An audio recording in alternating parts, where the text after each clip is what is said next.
cuanto a la mirada que hay sobre el matrimonio. Un segundo que corto acá. Ahí. Entonces, por otro lado, es muy triste ver esa distorsión, pero lo que más nos apena muchas veces es que también vemos esa misma distorsión de la visión sobre el matrimonio en matrimonios cristianos, ¿no? A veces hay distorsión en cómo debería funcionar un matrimonio cristiano. Y eso sí nos apena mucho más, porque mirando desde hacia el mundo es natural de repente que la gente esté distorsionada. Pero lo triste es cuando dentro de personas creyentes existe esa distorsión. Si nosotros realmente anhelamos tener un matrimonio que glorifica al Señor, inmediatamente debemos nosotros asegurarnos de tener en orden, por decirlo de alguna manera, las bases fundamentales para nuestro matrimonio. Ese es el punto, ¿no? Tener en orden las bases fundamentales. Un pastor americano, Dave Harvey, él hace una ilustración hablando de las bases elementales del matrimonio, planteándolo con el tema de alinear los botones de la camisa, dice. Es como si de repente cualquiera de nosotros, para ilustrarlo de alguna manera, el primer botón de la camisa lo abrochamos en el ojal incorrecto, generalmente el resto de los botones lo abrochamos mal, ¿no? Y a veces ni siquiera nos damos cuenta, tiene que haber alguien de afuera que nos diga, che, tenés mal abrochada la camisa, ¿no? Y si no nos dicen, a veces nos vamos así como estamos. Bueno, entonces el punto acá, ¿cuál es? ¿Cuál es el primer botón que debemos asegurar en el ojal correcto? ¿Eh? Para decirlo de otra manera, ¿cuál es el fundamento principal para que un matrimonio sea sano y de esa manera lleve la gloria a Cristo? Esa es un poco la idea de lo que transmite este pastor con esa ilustración. En el caso de personas que, bueno, todavía están solteros y obviamente están orando y pensando en casarse en algún momento, encontrar esa ayuda idónea, o ese líder, ya sea un jovencito, una jovencita que está pensando en casarse, lo primero que debería asegurarse esa persona es que por la persona que estoy interesado y por la persona que estoy orando sea verdaderamente un creyente. Eso como un punto de partida, como inicial, ¿no? Que ambos verdaderamente pertenezcan a Cristo, que ambos sean creyentes genuinos. Esta es la base elemental para empezar a orar por un compañero o una compañera, que realmente estemos seguros que esta persona tenga fruto de creyentes. Eso como punto de partida. Pero en cuanto al matrimonio, asumiendo que en el matrimonio ambos cónyuges son creyentes genuinos, sabiendo que ambos conocen al Señor, que le pertenecen al Señor, a partir de ahí el fundamento principal para la correcta edificación de ese matrimonio son las Escrituras. Es la Biblia lo que mantiene un matrimonio sano, fortalecido y llevando gloria al Señor, porque son las Escrituras mismas las que nos revelan a nosotros, en primer lugar, el carácter de Dios, los atributos de Dios, cómo es el corazón de Dios. Son las Escrituras la que nos revelan el plan glorioso de Dios para nosotros en cuanto a la redención y aún para nuestra santificación. Entonces el fundamento, el primer botón, digamos, que tiene que estar en el ojal correcto, que en un matrimonio de creyentes no puede faltar la Biblia. Nosotros debemos ser conscientes que cada día, como matrimonio, como esposos, necesitamos el Evangelio. El Evangelio es el punto de partida en cuanto a la salvación, pero el Evangelio es el que continúa todos los días transformando nuestras vidas. Muchas veces entendemos que el Evangelio solamente es salvación. Bueno, la salvación es el punto de partida, pero es el Evangelio el que va transformando de día en día nuestras vidas, el que nos va santificando, el que nos va puliendo. Nosotros dentro de un matrimonio de creyentes necesitamos estar conscientes de verdaderamente quiénes somos. Debemos estar conscientes que un matrimonio está constituido, está conformado por dos pecadores. Somos dos pecadores, redimidos, pero pecadores al fin. Entonces el proceso es permanente de purificación, de santificación, y para eso necesitamos el Evangelio, porque justamente es el Evangelio el que cada día confronta nuestras miserias, confronta nuestro corazón, confronta nuestras acciones permanentemente, nos muestra nuestra pecaminosidad y nos humilla.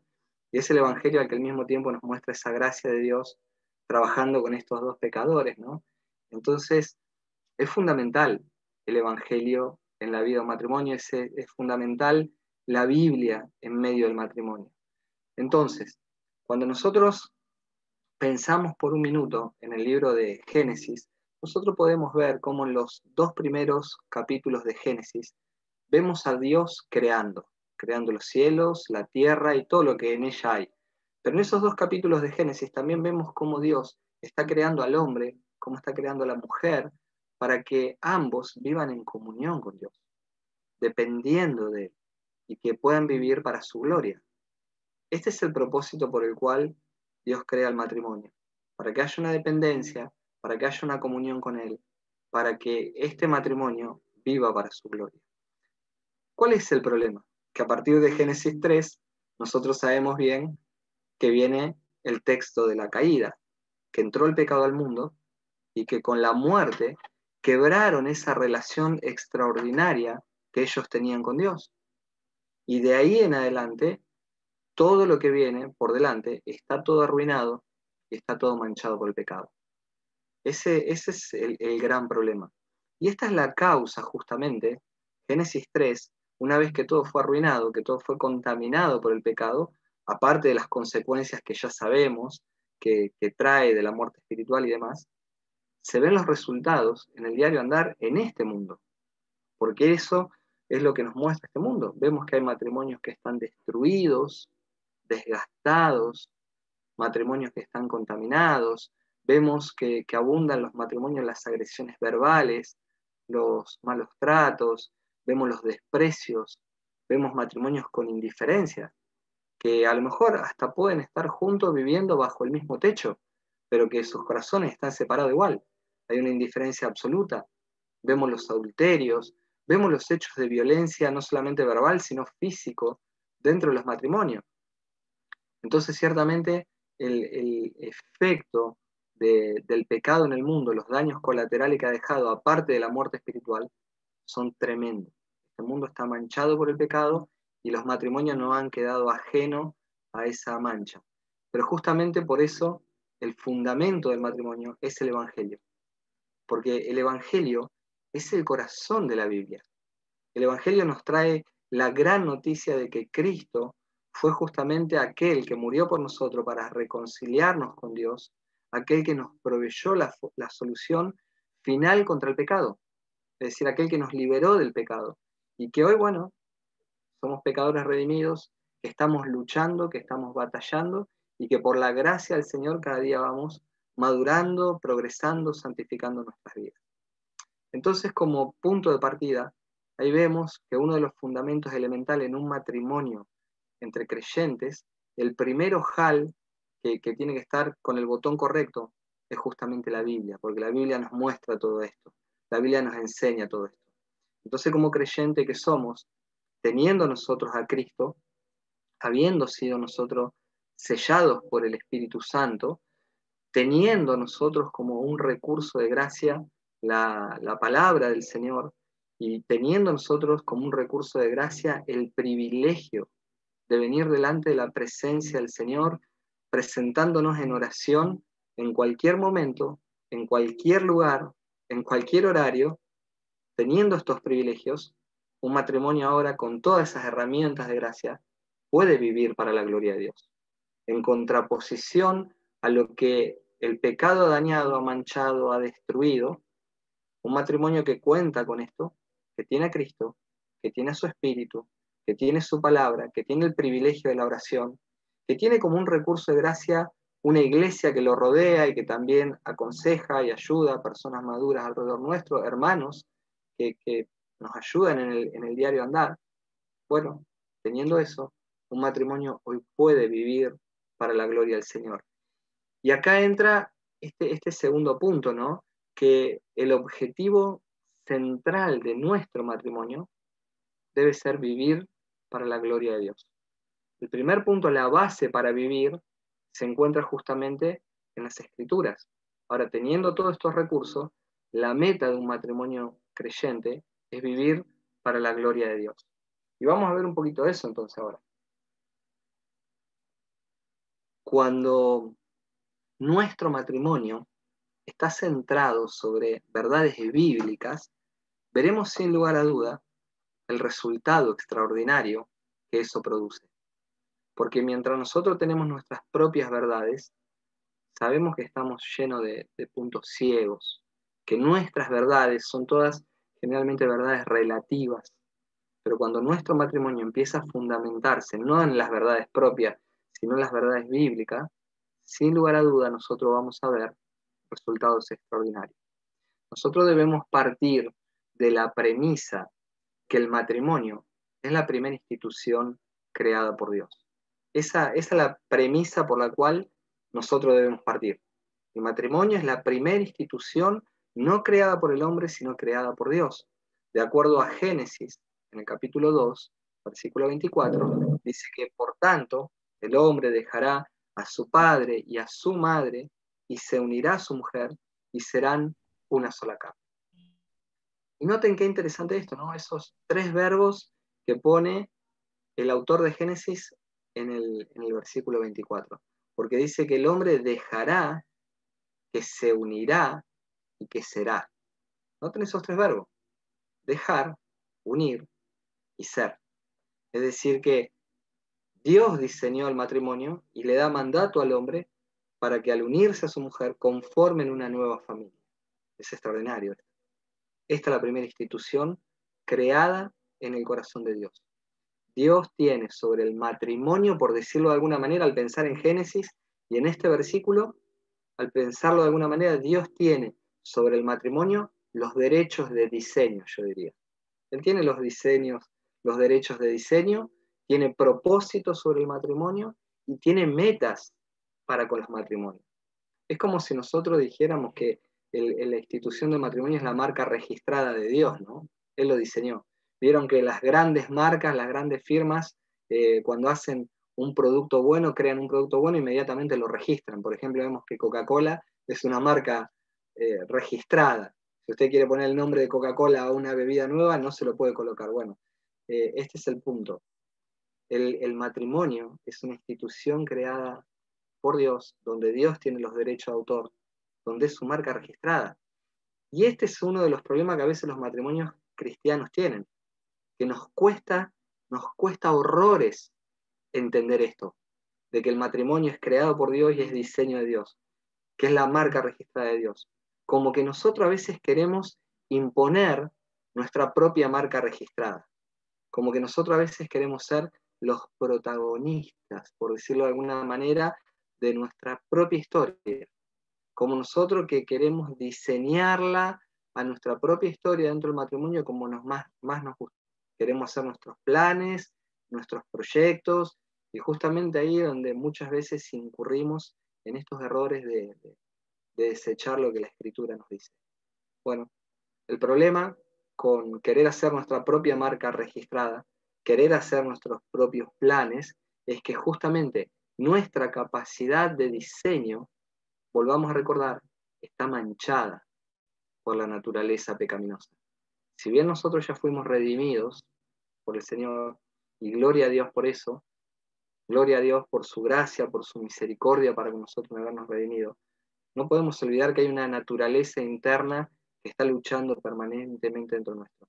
Y cuando nosotros corremos la mirada al fundamento, que es las Escrituras, para seguir con ese diseño original que Dios nos ha mostrado y queremos trazar nuestra propia historia, lamentablemente esa visión de diseño nuestra generalmente está manchada por la naturaleza pecaminosa. Entonces, nuestro diseño generalmente no termina muy bien, siempre termina con problemas conyugales, ¿no? Con problemas dentro del matrimonio. Entonces debemos partir de esta base. El diseño del matrimonio es un diseño divino con marca registrada. Y aunque Dios diseñó el matrimonio para nuestro bien, nosotros debemos estar conscientes que Él lo diseñó en primer lugar para su gloria, para que nosotros viendo lo maravilloso que es tener a nuestro cónyuge, lo maravilloso que es poder decir, tengo ayuda idónea, realmente le glorifiquemos. Nosotros nos encontramos con Génesis capítulo 2, en el versículo 18, después de que Dios viene, es extraordinario esto, porque en el capítulo 1 viene hablando de lo que ya creó, y permanentemente repite, y creó los cielos y la tierra, y vio Dios que esto era bueno, y vio Dios que era bueno, y todo lo que va creando afirma, y vio Dios que era bueno, hasta que en Génesis 2:18 aparece la primera vez que Dios dice, no es bueno.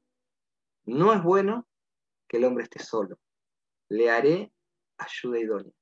Y esto es maravilloso, tener la compañera al lado, ahí, y es tremendo, y al poder valorar eso, eso debería llevarnos a nosotros a glorificar a Dios.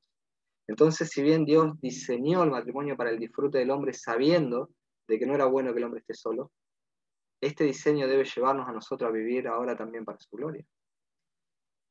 Cuando nosotros intentamos diseñarlo al matrimonio, inmediatamente dejamos de glorificar a Dios. Cuando nuestros propios patrones, cuando nuestras verdades están por fuera de las Escrituras, empezamos a robarle la gloria a Dios sin darnos cuenta. Dejamos de glorificar a Dios. Para ilustrarlo, esto de alguna manera práctica, de alguna forma más clara, más contundente, hablemos a lo mejor de cuestiones elementales que la vemos en la práctica. Nosotros a veces nos toca ministrar a parejitas jóvenes, ¿no? Y muchas veces su proceso en el deseo, en la búsqueda de esa compañera, arranca mal, no arranca con patrones bíblicos. Entonces, ¿qué pasa? En vez de hacer las cosas como la Biblia nos muestra, yo sé que hace unos meses ustedes estuvieron hablando de noviazgo, estuvo el pastor Dardo hablando de eso, ¿no? Y bueno, creo que les dio una amplia visión del noviazgo. Pero cuando nosotros no nos amoldamos a los patrones bíblicos, lo que pasa generalmente es que los jóvenes involucran, jóvenes y no jóvenes, ¿no? Porque esto le puede pasar a cualquiera, involucran su corazón sin importar cuál es la voluntad de Dios dentro de un noviazgo. Y no escuchan muchas veces el consejos de personas que son maduras en la fe, que son crecidas en la fe, que pueden ayudar, que tienen una visión a lo mejor espiritual más amplia y que muchas veces, movido por sus propias pasiones, unen sus vidas en matrimonio. Y una vez que unieron su vida en el matrimonio, luego empiezan las cosechas de lágrimas, yo digo, ¿no? Empezamos a cosechar las lágrimas producto de la desobediencia. Es muy poco probable cuando una persona involucra su corazón con otra después que quiera oír el consejo.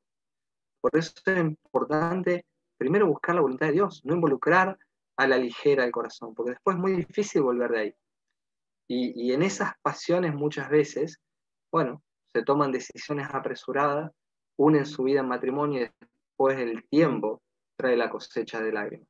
Yo le digo a los jóvenes a veces, cuando están con estas cosas, no se apuren, no se apuren, porque yo te aseguro, esto es como cuando sale una película nueva, ¿no?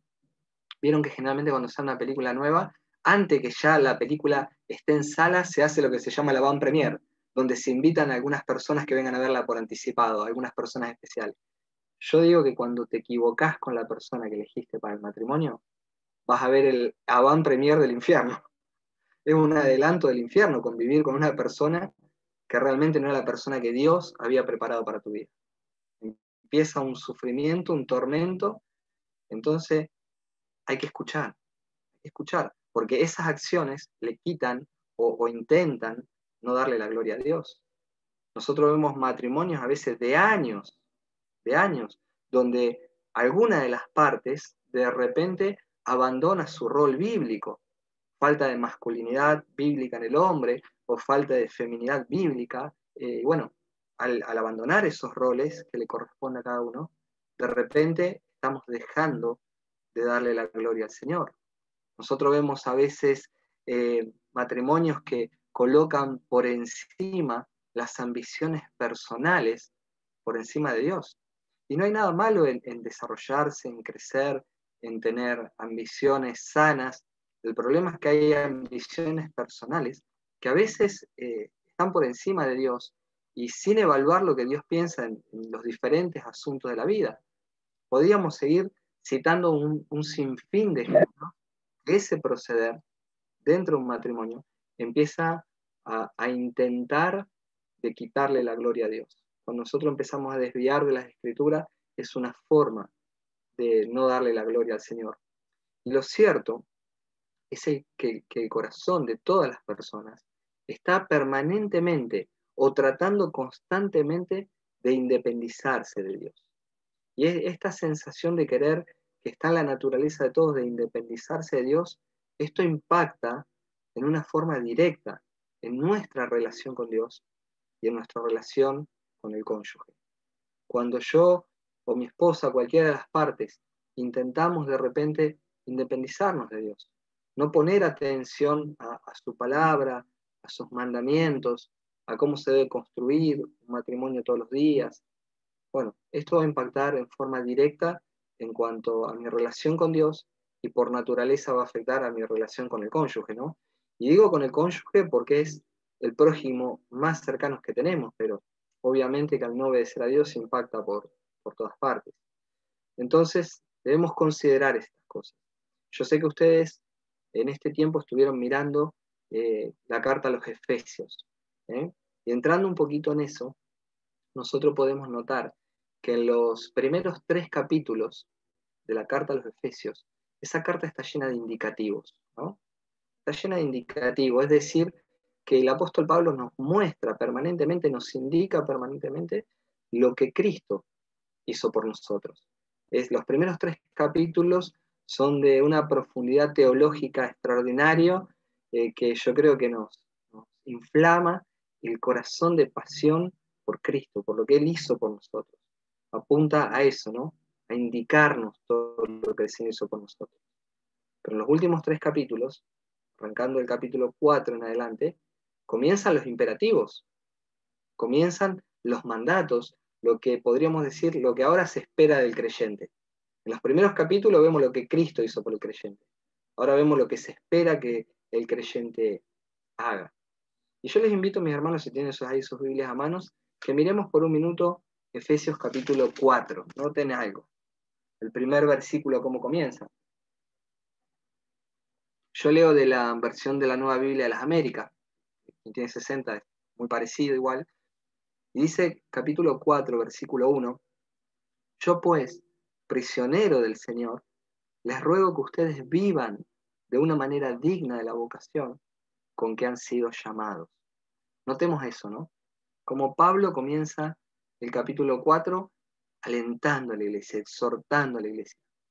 Él dice, yo les ruego a ustedes que vivan de una manera digna de la vocación con que han sido llamados. Bueno, esto claramente lo podemos aplicar en el sentido más amplio y en cuanto a lo personal. Hay un llamado, hay un ruego a que la manera de vivir condiga con esa salvación que hemos recibido, ¿no? Este es el punto. Ahora, esto que debemos aplicar en sentido personal también aplica al matrimonio. El vivir digno de un creyente conforme a esa fe que profesa aplica en todos los aspectos de su vida. Debe aplicar en mi manera de trabajar, en mi manera de estudiar si soy un estudiante, en mi barrio, con mis vecinos, pero cuanto más ese andar digno debe aplicar a mi matrimonio para que mi matrimonio glorifique a Dios. Entonces, esto es lo que no hay que perder de vista. La manera digna de vivir debe empezar primero con mi esposa, que es mi cónyuge, que somos una sola carne, que es la persona más cercana que tengo. En el capítulo 5, Pablo empieza ahora a enseñar sobre la relación de Cristo con su iglesia. Y es interesante que en este capítulo 5, para Pablo enseñar la relación que tiene Cristo con su iglesia, utiliza una analogía justamente, que es la del matrimonio, donde nosotros de acá sacamos instrucciones preciosas, específicas, para edificar nuestro matrimonio en una forma correcta. Notemos esto. El matrimonio claramente es una demostración de cómo Cristo ama a su iglesia. Esto es lo que quiere mostrar. Muchas veces a veces pensamos que la enseñanza va directo para el matrimonio. No, lo primero que quiere hacer Pablo es mostrar el vínculo, la forma en que Cristo ama a su iglesia. Este misterio extraordinario. Esto es lo que quiere enseñar. Ahora, la analogía es Miren el matrimonio, como el esposo ama a su esposa, así como Cristo ama a la iglesia. El problema es que justamente muchas veces cuando el mundo mira nuestros matrimonios, mira los matrimonios cristianos, ve, en vez de ver a Cristo como ama a la iglesia, ve muchas veces los matrimonios creyentes un modelo de ofensa, un modelo a lo mejor de maltrato, falta de respeto, indiferencias. Y muchas veces nosotros mismos no nos estamos dando cuenta, pero quienes nos rodean, incluso personas que no van a la iglesia, son las primeras en darse cuenta. Debemos nosotros comprender que el matrimonio es más que nuestra felicidad, porque nuestro matrimonio refleja la gloria de Dios, o también a veces pone en juego la gloria de Dios ante la mirada de otras personas. Conforme como nosotros estamos viviendo nuestro matrimonio, incluso las personas que no conocen al Señor, miran nuestro matrimonio y puede que admiren nuestro matrimonio porque ven y dicen, wow, qué matrimonio maravilloso este vecino, cómo se comporta, cómo trata a su esposa, cómo cuida de sus hijos, lo ve. Y aunque muchas veces ellos, aunque ni siquiera creen en Dios, se dan cuenta que en nosotros hay algo diferente. Pero también al mismo tiempo, si nuestro matrimonio es un modelo de ofensa, de malos tratos, de falta de respeto, de indiferencia absoluta, así como la gente mira y puede apreciar lo que Dios hace en nuestra vida, también la gente puede blasfemar en contra de Dios, ¿no? Por causa de nuestro comportamiento. O no es típico que muchas veces las personas, al ver matrimonios que van a la iglesia y llevan la Biblia cada domingo y de repente no viven como creyentes, la gente se da cuenta de eso, observa. Dice, mirá, para ir a la iglesia y vivir como ellos viven, me quedo donde estoy. Entonces, nuestra conducta, el matrimonio cristiano, de acuerdo a como lo está planteando Efesios capítulo 5, es el modelo de cómo Cristo ama a la iglesia. Bueno, quienes están afuera miran eso y pueden que realmente lo admiren a nuestro matrimonio o que blasfemen contra Dios. Tremendo, ¿no? Para que nosotros verdaderamente podamos glorificar a Cristo y que nos vaya bien en nuestro matrimonio, nosotros necesitamos la Biblia, necesitamos leer nuestras Biblias, necesitamos meditar la Biblia, necesitamos orar la Biblia, necesitamos respirar la Biblia, necesitamos obedecer la Biblia. Cuando nosotros ponemos en práctica esto, verdaderamente eso empieza a producir fruto en nuestro matrimonio. Porque vuelvo a recordar, nosotros somos, el matrimonio, aún siendo creyente, está compuesto por dos pecadores, redimidos, pero pecadores. Y no ignoramos que en nuestro corazón hay orgullo, que en nuestro corazón muchas veces hay arrogancia, que hay rebelión. Y si nosotros perdemos de vista lo que la Escritura nos dice, si nosotros no estamos meditando correctamente, si no estamos orando la Biblia, si no estamos empapados de la palabra de Dios en nuestro corazón y con la disposición y bajo oración, buscando la ayuda de Dios aún para obedecer las Escrituras, bueno, vamos a tener serios problemas, porque lo primero que aflora es querer hacer nuestra voluntad, querer independizarnos de Dios. Entonces eso no glorifica al Señor, daña mi relación con el Señor y claramente también después daña mi relación con el cónyuge, ¿no? Esto es clarísimo. Es en la Biblia donde nosotros tenemos todas las directrices que nosotros necesitamos, tanto hombres como mujeres, ahí tenemos todas las directrices para edificar sabiamente nuestro matrimonio. Justamente, estamos en el capítulo 5 de Efesios, y es en la Biblia donde, por ejemplo, aprendemos que las mujeres deben estar sujetas a su marido. Miren el versículo 22, que ustedes seguramente ya lo han estudiado hace un tiempo. El versículo 22 de Efesios 5 dice, las mujeres estén sujetas, o la versión de las Américas dice, sometidas a sus propios maridos como al Señor. Bueno, yo no sé cómo es la realidad en Perú con el tema del feminismo, ¿no?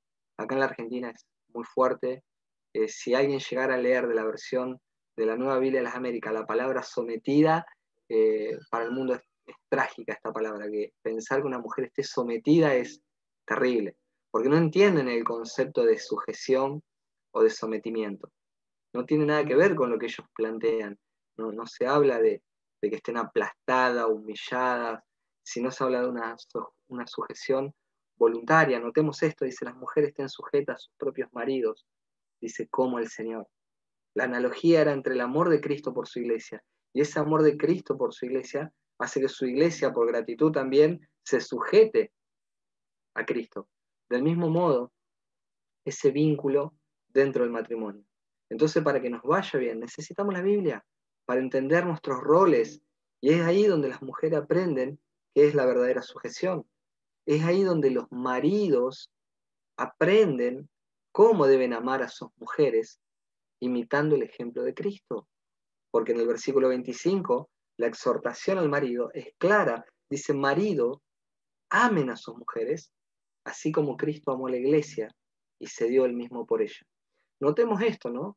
Que de la mujer se espera sujeción, pero que del esposo la exhortación es amar. Yo no sé si ustedes repararon en esto, pero a la mujer no se le pide amen a sus maridos. Da por sentado de que la mujer es mucho más sensible y tiene esa disposición a flor de piel de amar, ¿no? Eso es extraordinario. Pero sí se le pide sujeción. Y esto está conectado con lo que ya Dios advirtió en Génesis, a partir del momento de la caída. Porque sabemos que dice que los deseos de la mujer iban a ser para su marido y que el marido iba a querer señorear sobre ella. El concepto en el hebreo de esa idea es que la mujer le iba a resistir al marido. No es que su deseo está hablando de un buen deseo hacia el marido. Está hablando que justamente iba a haber una rebelión innata en el corazón de la mujer en estar bajo sujeción bajo el marido. Entonces Dios manda por medio de la boca de Pablo a decir, maridos, amen a sus mujeres, pero ustedes mujeres mantengan la sujeción. Da por sentado que la mujer es más práctica en el amar. Y el marido muchas veces es descuidado en algunos aspectos, o entiende el amor en una manera equivocada. Y pone el ejemplo, marido, amen a sus mujeres, así como la comparación, como Cristo amó a la iglesia y se dio el mismo por ella. Hay una entrega voluntaria, un amor incondicional, un amor de sacrificio, que ahora después vamos a hablar de cultivar el amor, ahora vamos a hablar de eso, por eso no me voy a detener demasiado en esto, pero ahora vamos a hablar de lo que es el verdadero amor. Es en las escrituras donde nosotros encontramos que los maridos deben ser aquellos que nutren y aman a sus esposas. Noten el versículo 29. Porque nadie aborreció jamás a su propio cuerpo, sino que lo sustenta y lo cuida, así como también Cristo a la iglesia. Es en la Biblia donde entendemos nuestro rol como varón en esto de sustentar.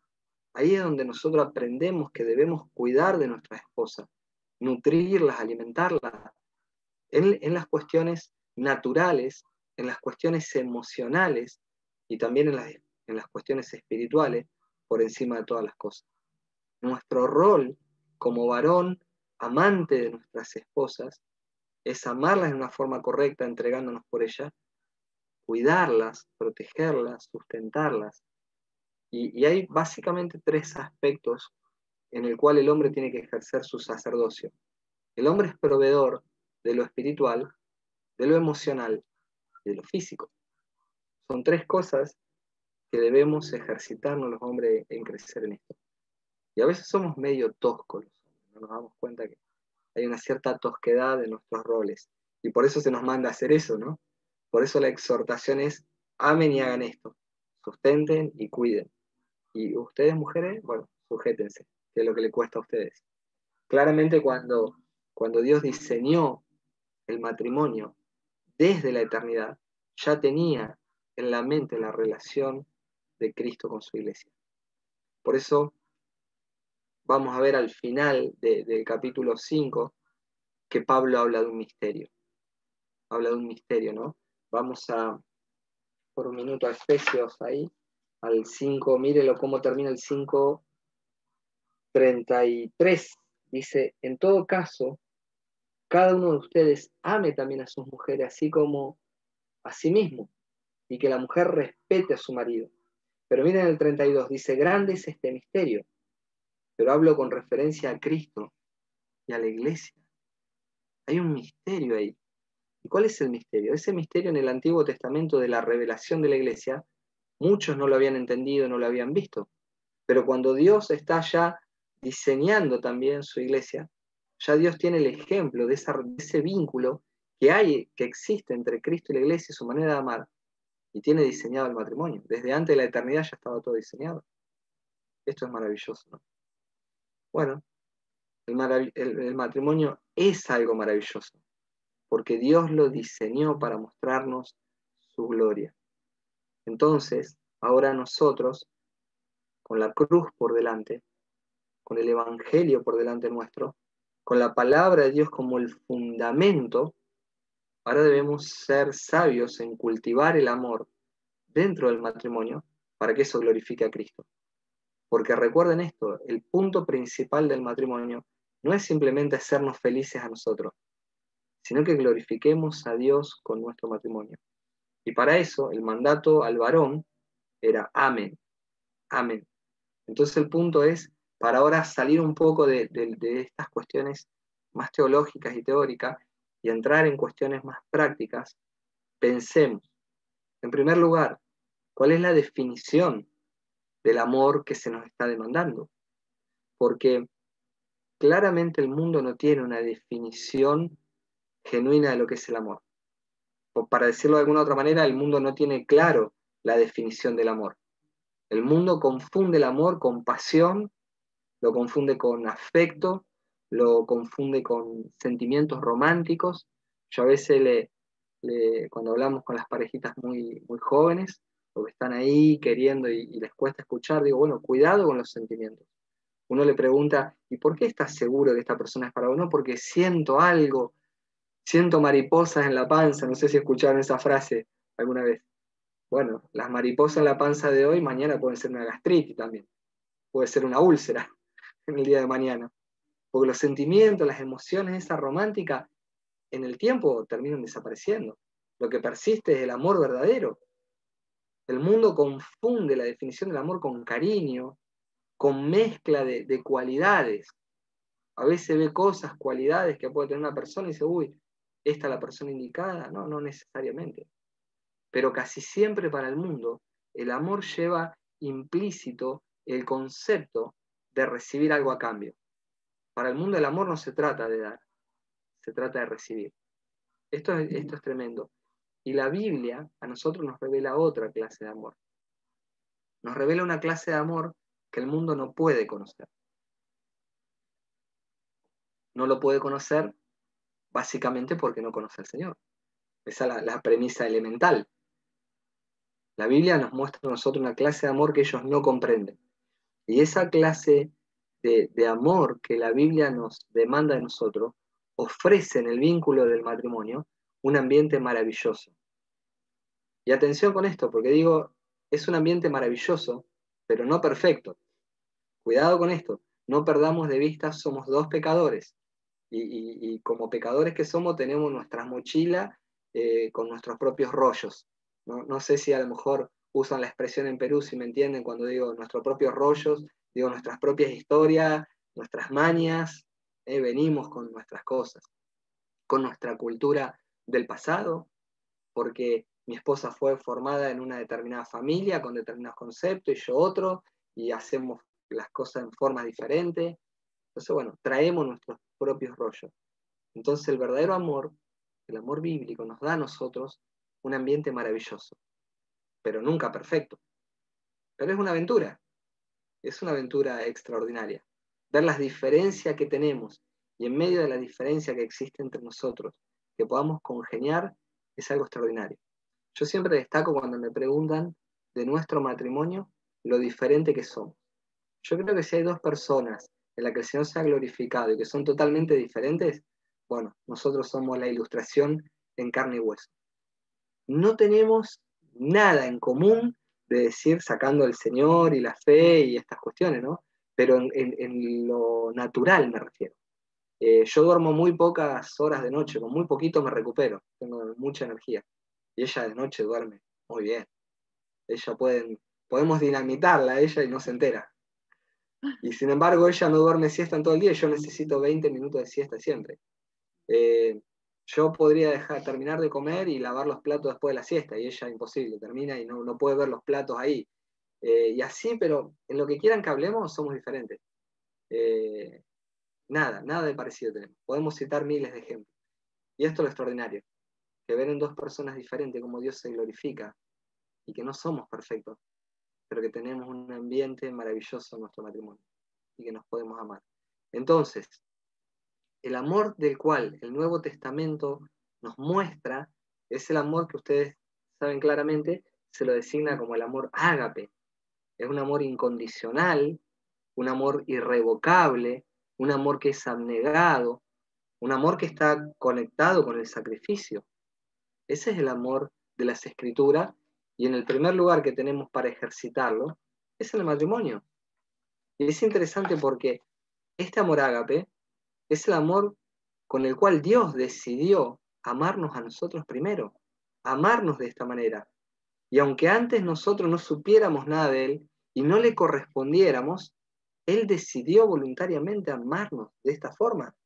Este es el amor ágape, es un amor que da sin medir el costo, sin buscar ventajas, sin buscar beneficios personales, el amor por el cual nosotros podemos entender Juan 3:16. Porque de tal manera Dios amó al mundo, que ha dado a su Hijo unigénito, para que todo aquel que cree en Él no se pierda, mas tenga vida eterna. Es ese amor, que cuando nosotros no teníamos virtud alguna, cuando no pensábamos en Dios, cuando no amábamos a Dios, todo lo contrario, éramos amantes de las tinieblas, aún en esa condición Dios, sin esperar nada a cambio, nos amó. Este es el amor ágape.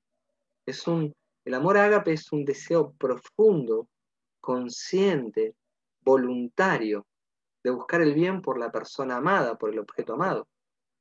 Este es el punto del amor. No es un mero sentimentalismo, maripositas en la panza. No. Es un deseo profundo, consciente y voluntario de buscar el bien para la persona que amamos. Es un amor que no depende de sentimientos. Por eso justamente nosotros vemos cómo las personas dentro de los matrimonios fracasan y fracasan y fracasan. Miren, las estadísticas dicen que en la República Argentina el 50% de los matrimonios que pasan por el registro civil, antes de los 5 años ya está divorciado. Tremenda la estadística. Tremenda. No llegan a los 5 años, ya el 50% está divorciado. Y está tan distorsionado lo que es el matrimonio en nuestro país que los matrimonios heterosexuales no quieren casarse. Prefieren convivir porque saben que hay tiempos que están cumplidos y ya. Y es increíble que las personas del movimiento LGTB, ellos sí quieren casarse. Miren a qué punto estamos distorsionados, ¿no? Y cómo el pecado abunda en nuestro país. Tremendo. Entonces, el verdadero amor no depende de los sentimientos como de la voluntad. El amor ágape tiene que ver con la voluntad. Las emociones no pueden, ni sostienen, ni van a sostener jamás a un matrimonio. No se puede depender de las emociones para la estabilidad del matrimonio. Miren, mis hermanos, si nosotros dependemos de la estabilidad dentro del matrimonio por causa de las emociones, estamos, diríamos, como los argentinos decimos, estamos al horno. Estamos al horno. ¿Por qué digo esto? Porque mis emociones hoy están por allá arriba y tienen ganas de hacer de todo y de amar y de expresar. Y tal vez mañana mi ánimo está por el piso, entonces ya no tengo ganas de hacer nada de todo eso y cambia mi actitud para con mi cónyuge. Entonces las emociones no pueden sostener ni sostendrán jamás a un matrimonio. Alguien dijo una vez, y digo alguien dijo porque no me acuerdo quién fue verdaderamente el autor, si no lo citaría, pero no es una cita de mi cosecha. Pero alguien dijo una vez, el matrimonio no hace necesariamente que las personas sean felices, pero las personas pueden hacer que su matrimonio sea feliz, entregándose el uno al otro, trabajando juntos, sirviéndose mutuamente. Vuelvo a repetir, el matrimonio no hace necesariamente que las personas sean felices, pero las personas pueden hacer que su matrimonio sea feliz. ¿Y cuál es la manera? Entregándose el uno al otro, trabajando juntos, sirviéndose mutuamente. ¿Qué es esto? El amor ágape. El amor ágape, el que se nos demanda de parte del Señor. Entonces, la pregunta que nosotros debemos hacernos, los que estamos ya casados, o los que piensan en casarse, ¿yo me casé para ser feliz o me casé para hacerla feliz? Esta es una pregunta que yo hago mucho en consejería, ¿no? Cuando los jóvenes vienen y ya tienen la idea de casarse, yo le pregunto, ¿por qué? ¿Cuál es el motivo por el que te querés casar? Y cuando yo escucho de la boca de alguna de las partes, de los futuros cónyuges, no, yo me quiero casar porque ella me hace feliz, a mí se me eriza la piel. Esa idea de que me voy a casar para que me hagan feliz, me aterra, porque no es el principio bíblico, ¿no? Eso está demostrando un cierto egoísmo en su corazón. Ya está esperando recibir, cuando el Evangelio siempre se trata de dar. Yo no me caso para que me hagan feliz, me caso porque estoy dispuesto a dar mi vida por esta persona. Estoy dispuesto a prendar mi vida por el bien de la otra persona. Los hijos de Dios son llamados a amar, porque Dios es amor. Por lo tanto, debemos amar a los que nos aman y también a los que no nos aman, por supuesto, ¿no? Por eso dentro de un matrimonio, la manera correcta de amar a nuestro cónyuge, nosotros la tenemos en 1 Corintios 13, que aplica al cónyuge y a todas las personas. Y es el prototipo, es el ejemplo del amor perfecto, 1 Corintios 13, ese amor que está en Cristo. Ese es el prototipo del amor. El ejemplo, 1 Corintios 13, del amor de nuestro Señor. Bueno, de eso nosotros tenemos que aprender para brindar. El matrimonio no se trata de esperar recibir, se debe tratar siempre de dar, y este es el punto que hace que glorifiquemos al Señor, porque le estamos imitando. Entonces, uno de los puntos muchas veces a tocar es que el amor debe ser renovado en un matrimonio todos los días. El matrimonio se renueva todos los días. Y en esto, bueno, es un tema tal vez un poco sensible en algún aspecto, porque las parejas, después sobre todo de tiempo ya de casado, de situaciones, porque la vida nos somete a miles de situaciones diferentes. Como dije, al principio estamos emocionados y las maripositas y todas esas cosas preciosas, ¿no? Y nosotros actuamos de modo tal que cuando estamos de novio le decimos a nuestras esposas, mirá qué lindas las estrellas, y te bajaría las estrellas y la luna, y después cuando pasan los años vienen las realidades y los problemas económicos, y situaciones con los hijos que se enferman, y todo eso se empieza a perder un poco, ¿no? Y de repente ellas dicen, ¿te acordás cuando me hablaba de la estrella? Y uno dice, sí, qué tonto. Qué desorden cósmico que hay, la capa de ozono. Uno empieza a cambiar y abandona todo ese romanticismo, ¿no? Bueno, el amor debe ser renovado todos los días. Nosotros debemos ser nutridos. Muchas veces no nos damos cuenta que esa desatención, esa indiferencia, empieza a hacer que las parejas muchas veces empiecen a distanciarse. Y aunque no lo decimos, hablando en matrimonios cristianos, aunque no lo decimos explícitamente, parece, o en forma implícita, lo que estamos tratando de asumir es que nuestro matrimonio ya está terminado. Ya tenemos muchos años de matrimonio, son 30 años que estamos juntos, y damos como implícitamente que el matrimonio ha terminado. Bien, nosotros debemos saber ante todo que el matrimonio nunca termina, porque Dios siempre está poniendo a nuestra disposición ese amor ágape que está en Dios. Entonces lo pone Dios a nuestra disposición para que nosotros nos estemos renovando permanentemente. Nosotros, cuando miramos Romanos capítulo 5, sabemos que está hablando el apóstol Pablo de la justificación por la fe. Y uno de los beneficios que tenemos de haber sido justificados por la fe es justamente que el amor de Dios ha sido derramado en nuestros corazones por medio del Espíritu Santo que nos fue dado. Es un beneficio que los creyentes tenemos. Entonces el punto es seguir, continuar permanentemente desarrollándonos en ese amor. Este es el amor que está en Cristo, es el amor que puede renovar, que puede transformar, la vida nuestra matrimonial indistintamente de la cantidad de años que tengamos nosotros de casados. No debemos dejarnos encerrar por la desazón, por la monotonía, no, no. El amor de Dios está en nuestros corazones. Y Dios no lo mezquina eso. Entonces el Señor nos ayuda en esa renovación constante. Y la renovación del amor tiene dos aspectos de los cuales nosotros debemos estar muy conscientes. Hay dos aspectos en la renovación del amor. Primero, el primer aspecto, como dije antes, que no es emocional. El primer aspecto tiene que ver con que amar es una elección de la voluntad, no es un sentimentalismo simplemente. El primer aspecto es la elección de la voluntad. Notemos que nosotros vemos en Romanos capítulo 13, versículo 8, que Pablo dice, en ese versículo habla de que el amor es el cumplimiento de la ley. El versículo 8 dice, no deban a nadie nada, sino el amarse unos a otros, porque el que ama a su prójimo ha cumplido la ley. Bueno, el prójimo más cercano a mí es mi esposa, con cual somos una sola carne.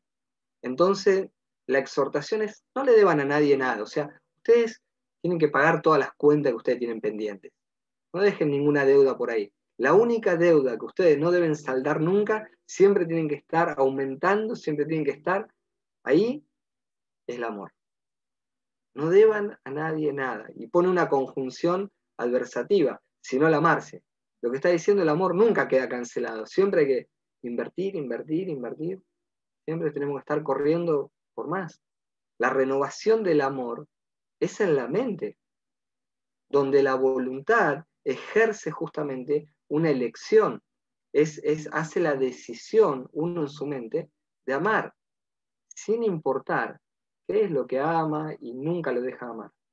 Porque si yo muchas veces empiezo a mirar los defectos que tiene mi cónyuge, el trato, lo que recibo, bueno, yo con una visión parcial de pecador, porque digo parcial porque a veces mis opiniones no son netamente objetivas, sino son subjetivas, encuentro un montón de argumentos para no amar, tal vez. Y el amor ágape no es así. Si Dios hubiese mirado mi vida a la hora de salvarme, seguramente no me hubiese estado condicionado por lo que soy. Sin embargo, me amó. Es una decisión. Y es necesario para nosotros admitir que la pérdida del amor, el enfriamiento del amor, muchas veces en nosotros, es el resultado de querer recibir en vez de dar. Nuestro orgullo, nuestro egoísmo, hace que muchas veces preferimos recibir en vez de dar. Pero si la Biblia es nuestra base, nuestro fundamento para colocar bien los botones en el ojal, la Escritura nos demanda a nosotros, no salden la cuenta del amor, siempre estén amando, siempre estén entregándose por el cónyuge. El problema radica en que muchas veces el resultado de la pérdida del amor tiene que ver con que quiero recibir en vez de dar. Y yo debo ser un instrumento en las manos del Señor para comunicar el amor de Dios a mi cónyuge en primer lugar y a todas las personas que me rodean. Esto es lo que se espera de nosotros. Esto glorifica a Dios, cuando nosotros somos un instrumento en las manos del Señor para entregar amor. Y el segundo aspecto, para ir cerrando un poco las ideas, tiene que ver con la acción que es llevada adelante. La acción y los sentimientos tienen que ser llevados a la ejecución. Este amor que muchas veces no está en algunas personas, porque lo han malentendido, lo han visto distorsionado, bueno, este amor tiene que ser aprendido. Este amor que brota en la mente y que tiene que estar sujeto a la voluntad y no sujeto a la emoción, este amor tiene que dar por resultado acción. Yo tengo que llevarlo a la práctica. Es decir, cada parte en el matrimonio tiene que estar dispuesto a entregarse, a darse por el otro al 100%, no al 20%, no al 30%, no al 40%, no, al 100%. Por eso yo antes preguntaba, cuando comentaba que la pregunta que le hago a los aspirantes al matrimonio, ¿cuál es tu motivación por la cual te querés casar? Y cuando yo escucho que me dicen, es para que me hagas feliz, le digo, me aterra porque ese sentimiento egoísta no va a prosperar. Ahora, si el concepto del matrimonio, imaginen esto, Yo me caso porque me quiero entregar al 100% por ella. Me caso porque quiero hacerla feliz. La voy a hacer feliz. Y si ella está pensando lo mismo, está pensando en entregarse al 100% para hacerme feliz, el matrimonio es maravilloso. Porque ambos nos estamos entregando por el bien del otro. Entonces yo hago todo lo que le hace bien a ella. Y a su vez ella retribuye porque hace todo lo que a mí me hace bien. Y el matrimonio es una delicia. El problema es que cada día lidiamos con nuestra pecaminosidad. Ese es el punto, ¿no? Pero si queremos amar a la manera de Dios, tenemos que aprender a actuar, a darnos por el otro. Y si decimos amar a la manera de Dios, siempre vamos a tratar de estar atentos a las necesidades que tiene nuestro cónyuge. Vamos a estar atentos a sus necesidades espirituales, emocionales, físicas. Esto es algo que muchas veces los hombres tenemos que madurar y crecer. Somos desatentos, ¿no? A veces las mujeres son más perceptivas cuando nosotros estamos medio mal, así, y a veces nosotros estamos concentrados en algo y ellas están alrededor nuestro y no nos damos cuenta que le está pasando algo. Estamos enfocados en nuestro problema. Bueno, debemos aprender a mirar un poco más allá. Entonces, aprender a darnos por los demás, aprender a darnos por nuestro cónyuge, esto es una ley clara, como nos muestra la Biblia, de la ley de siembra y de cosecha, ¿no? Gálatas en el capítulo 6, entre el versículo 7 y el 10, Pablo habla de esto en otro contexto, pero claramente la ley de siembra y cosecha produce fruto, eso está clarísimo. Y cuando yo invierto en la vida de mi cónyuge y la amo y le sirvo, bueno, eso va a producir. Aún en el corazón más duro, toca, quebranta, cambia actitudes, ¿no? Yo me acuerdo sacando esto del matrimonio como una simple ilustración de lo que el servicio amoroso hace, cómo quebranta corazones. Yo me acuerdo hace muchos años, tenía un vecino en un negocio que teníamos, él tenía una vereda grandísima, y este vecino, no sé por qué, yo le caía mal, pero nunca habíamos tenido trato, lo tenía pegado, pero le caía mal. Era una cuestión que él me veía y me ignoraba, no me saludaba, y yo notaba ese desprecio que me hacía. Entonces yo salía a barrer mi vereda, que era una vereda pequeña, pero la de él era grande, y era toda vidriada, y él tenía su negocio ahí, y estaba sentado en su escritorio. Y yo empezaba a barrer y le barría su vereda, larga y toda como era, se la barría. Un día, 2 días, y él sentado leía el diario y me miraba detrás del vidrio. Bueno, las acciones quebrantan corazones. En el correr de los días él cambió su actitud conmigo, ¿no? Y se volvió amable y entonces trato de ejemplificar esto, ¿no? Las acciones movilizan el corazón del otro. Y cuanto más nuestro cónyuge, cuanto más nuestro matrimonio. Entonces, hablando ahora de cosas puntuales para cerrar ya la idea, de cosas prácticas más que puntuales, de cómo comienzo amando, cómo comienzo cultivando el amor, bueno, hablando ya de cosas netamente prácticas, comience dando, sabiendo que Dios nos está proveyendo ese amor ágape. Si nosotros oramos, buscamos a Dios, ese amor fluye en nuestro corazón y hay que darlo. ¿Y cómo lo damos? Bueno, si lo damos en tiempo, lo podemos dar en atención, se lo damos en cuidado, en cuidado físico, en cuidado emocional, dándole de nuestro tiempo. A veces vivimos las carreras y tenemos tiempo para miles de cosas y a veces no paramos un minuto a escuchar, dar tiempo, atención, dar cuidado. Si queremos experimentar en nosotros el gozo del amor, lo primero que hay que hacer es dar. Y esto es un principio bíblico, todos nosotros sabemos elementalmente que más bienaventurado es dar que recibir. Cuando nosotros empezamos a dar por el otro, bueno, vamos a empezar a cosechar y tenemos el gozo, ¿eh? Tenemos el gozo del Señor. Otra de las cosas para cultivar el amor, entonces, no esperemos solo recibir. No estemos ahí esperando que me dé para ver si le doy. Demos abundantemente. Miren, mis hermanos, lo opuesto de amar no es odiar. Lo opuesto a amar no es necesariamente odiar. Cuando a veces pensamos en un antónimo de la palabra amar, pensamos en odiar. Y no necesariamente. A veces también lo opuesto a amar es la indiferencia, ¿no? Ser indiferente, ser apático, ser insensible a nuestra esposa, a nuestro esposo. Eso también es opuesto al amor, porque el amor tiene cuidado, dedica tiempo, no espera recibir, y ser indiferente es opuesto justamente a amar. Entonces, que el Señor nos ayude a nosotros a tener actitudes de preocupación hacia nuestro cónyuge. Y bueno, otra manera de cultivar el amor es dando gracias a Dios por nuestro cónyuge y por las cualidades que tiene nuestro compañero o nuestra compañera. Muchas veces estamos solamente enfocados en las cosas que son indeseables de la persona que convive con nosotros, nuestra esposa. No, es tiempo que demos gracias a Dios por las cualidades que tiene. Nosotros, los seres humanos, tenemos esa capacidad siempre de estar mirando el vaso medio vacío, ¿no? Cuando hay tantas cosas lindas en nuestra compañera, en nuestro compañero, y bueno, debemos darle gracias a Dios. A veces estamos solamente martillando sobre sus defectos. Mire, si tiene defectos, si tiene cosas que cambiar, ore por eso, pero empieza a darle gracias por las cosas lindas que tiene.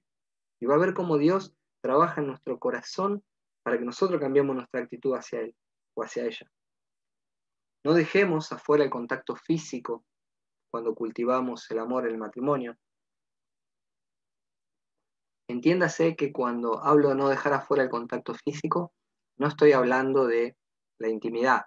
No me refiero simplemente a la intimidad. Me estoy refiriendo al contacto físico de las cosas elementales. Yo soy re toquetón, cariñoso, la vivo abrazando, me encanta agarrarla de la mano, duermo abrazado de ella, demostrarle el amor, darle un beso, mostrarle el afecto, ¿no? Y bueno, hay diferentes maneras de mostrar el afecto, ¿no? Hay diferentes formas. Entonces, ese contacto que nos vincula, no perderlo, ¿no? En las cosas simples y puras de la vida. A mí me conmueve el corazón cuando de repente vamos caminando por la calle y yo veo parejas de ancianos, que uno los ve que andan ahí con el bastoncito por arriba de los 80 y pico de años y la lleva tomadita de la mano y van juntos a cobrar al banco. A mí me lo conmueve el corazón eso. Realmente me apasiona ver, digo, wow, ¿qué ha sido la vida de estas personas? Que este varón todavía cuida de su mujer y la lleva ahí. Realmente me emociona mucho. Entonces, no dejemos esos contactos que también nos hacen. Si no cultivamos nosotros el amor en estos momentos de la vida, puede que más adelante aparezca lo que le llamamos el síndrome del nido vacío.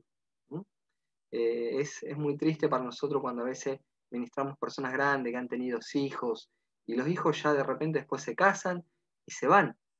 Y muchas veces nosotros en los matrimonios caemos en estos errores de que parece que los hijos es nuestra vida y levantamos un altar detrás de los hijos. Hacemos a veces un ídolo con los hijos y olvidamos el matrimonio. De ningún modo, mi hermano. Recuerde que la escritura de lo único que dice que somos una sola carne es con mi esposa, no con mis hijos. Los hijos un día se van a ir. Y si nosotros no cultivamos hoy nuestro matrimonio, nuestra relación, nuestro vínculo, es muy común nosotros que vemos que cuando los hijos se fueron, el matrimonio después se encuentra que son dos perfectos desconocidos. No tienen tema para hablar, no saben qué hacer, no han compartido la vida juntas, no han crecido. Entonces hoy es el momento de sembrar. Hoy es el momento de salir a caminar, de orar juntos, de leer la Biblia juntos, de salir a recrearse, cosas para las que ni siquiera hace falta dinero. Si la posibilidad económica se la da, bueno, salga a pasear, llévela a comer, pero a veces ni eso hace falta. Nosotros hemos tenido momentos difíciles en nuestra economía y con el termo, el mate y la bicicleta y sentado en la plaza y ya, los dos solitos, así como mantener esa llama del amor, del sembrar permanentemente. Bueno, eso hay que mantenerlo vivo, porque es muy triste llegar después a la ancianidad y darse cuenta que son dos perfectos desconocidos que no saben ni de qué tema hablar. Entonces cada uno continúa su vida distraído hasta que el Señor lo llame. Bueno, no es saludable eso, no es bueno. Entonces, cultivemos el amor, oremos a Dios, entreguémosle a Dios el control para que Él intervenga en este proceso de que nos ayude a cultivar el amor en nuestro matrimonio. Mis hermanos, yo le puedo garantizar, de verdad para ya terminar con esto, que con el pasar de los años, yo me di cuenta, ¿no? De que yo ya, la verdad, para ser honesto con ustedes, no amo a mi esposa como cuando la conocí. Y esto le pone un poco de suspenso a lo que estoy diciendo, ¿no? Pero de verdad, yo ya no amo a mi esposa como cuando la conocí. Y yo estoy seguro que ella tampoco me ama como cuando me conoció. Ahora la amo de verdad, por la gracia de Dios, ¿no? Porque el Señor nos enseñó a amar. Cuando la conocí, ella era una pequeñita de 16 años y yo de 17 y no entendíamos un montón de cosas. Pero el Señor en su gracia nos enseñó a amar de verdad, a amar en una forma de entrega, de abnegación, de cuidado, mutuo, mutuo. Entonces, coloquemos los botones en el orden correcto. Recordemos que el fundamento para nuestra vida, el botón en el ojal correcto es Cristo y su palabra en el matrimonio. Y el gran objetivo del matrimonio cuando está Cristo y está su palabra, el gran objetivo no es ser feliz simplemente en sí mismo, es el objetivo del matrimonio. Es un matrimonio que ahora vive para la gloria de Dios. Y ese matrimonio que vive para la gloria de Dios es realmente un matrimonio con un final feliz seguro, un final asegurado. Así que bueno, hasta acá ya, tal vez nos extendimos un poquito más de la hora, no sé cuánto, pues perdí el foco, pero debemos haber andado por ahí. Así que más o menos estamos. No sé si quieren que oremos y después abrimos algunas preguntas que había, o si Juan, no sé cómo acostumbran Juan a hacerlo, si a vos A te ver, parece, pastor. Juan Diego, querés orar vos. Yo, sí, pastor, encantado. Habíamos pedido que nuestro hermano Braulio pueda orar, si es que está por allí cerca, hermano, para que nos guíes en oración, por favor. Hermanos. Hermano, trata de poner el celular en horizontal.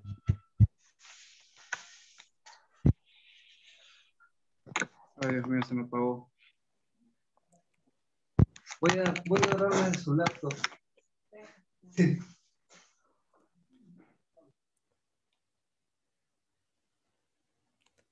El laptop, el teléfono de la hermana.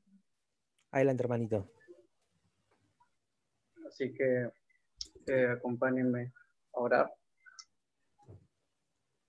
Amado Cristo, gracias por este momento de poder haber, Señor, conocido tu palabra, de poder utilizar la vida de nuestro hermano Cristian para poder, amado Cristo, enseñarnos más de tu palabra. Gracias, Dios, por tu sabiduría a través de lo que nos ha compartido sobre cómo honrarte en el matrimonio, Señor. Utiliza su vida para que pueda glorificar tu nombre, Señor, para que pueda, amado Dios, compartir más tu palabra, para que con mayor entrega, con amor, Señor, utilizando su matrimonio como un ejemplo, Él pueda, Señor, alcanzar a más personas.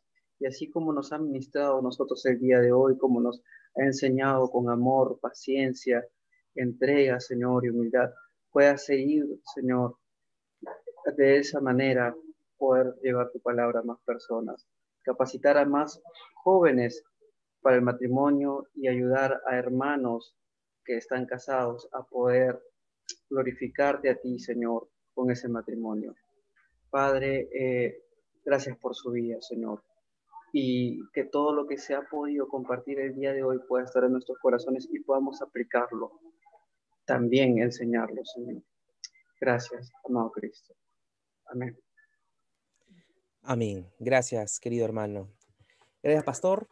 Ahora pasamos a un breve tiempo de preguntas donde luego de que fui alcanzado por los hermanos y las hermanas respecto a todo lo que habíamos me venido estudiando y meditando en relación al matrimonio, quisiera, antes de poder mencionar las preguntas, la razón, ¿no? La necesidad por la cual hoy nos encontramos tocando este tema es básicamente porque el inicio de este ministerio se vio muy afectado, como usted quizás brevemente lo mencionó, donde se hablaba mucho de la palabra de Dios, pero el matrimonio se había quedado descuidado en la que fue la unión pastoral o la figura pastoral anterior cuando anteriormente nos denominábamos vida abundante.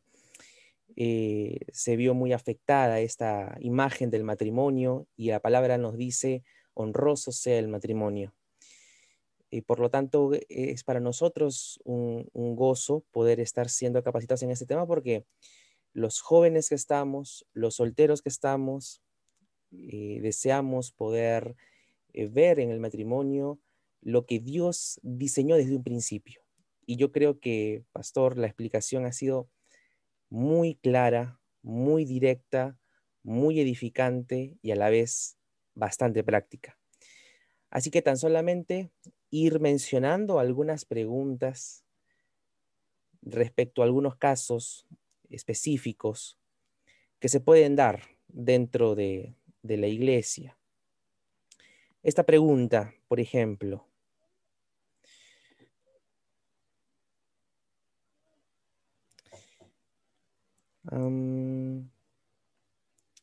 listo. Si en un matrimonio cristiano se experimenta el adulterio por parte del hombre, la mujer creyente está en la obligación de perdonarlo y continuar con la restauración de su matrimonio.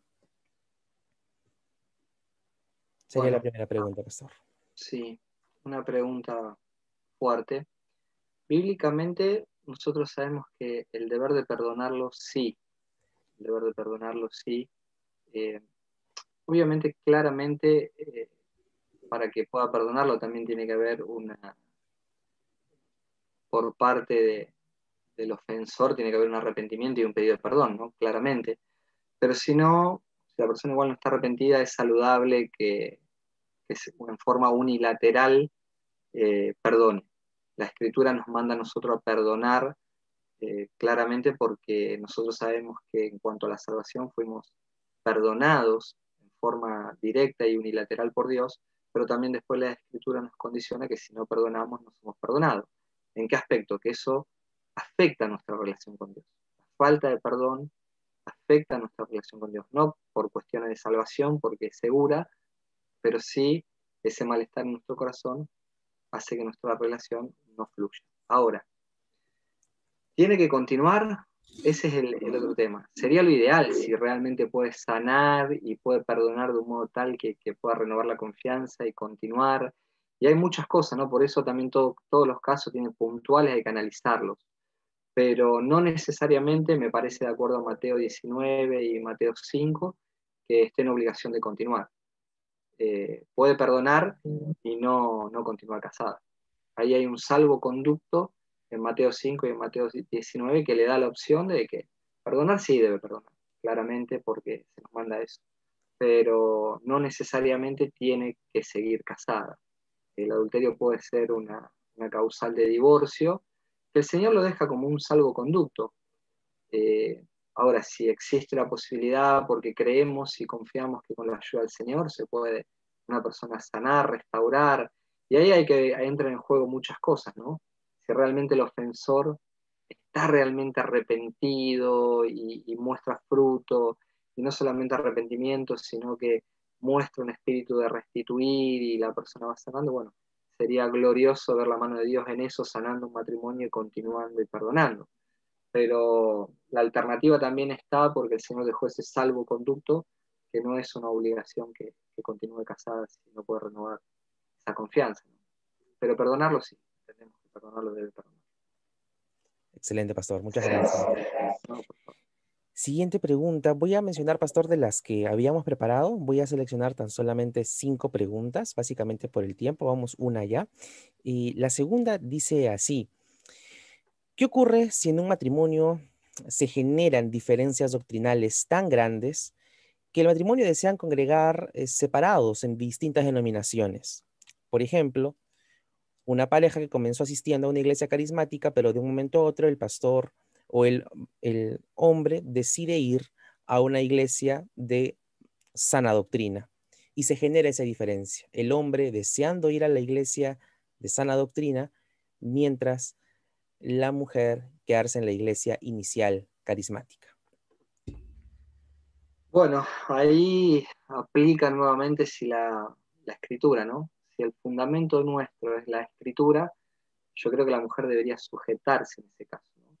Más que estamos hablando en un punto que estamos diciendo que el varón entiende y conoce, sabe que lo que está viendo delante de sus ojos es sana doctrina y que lo otro está eh, incorrecto, ¿no? Que hablando de una falsa iglesia, en un caso así, bueno, el punto es ese, el grado de madurez que pueda llegar a tener esa esposa y el peso que le da a esa esposa a la escritura.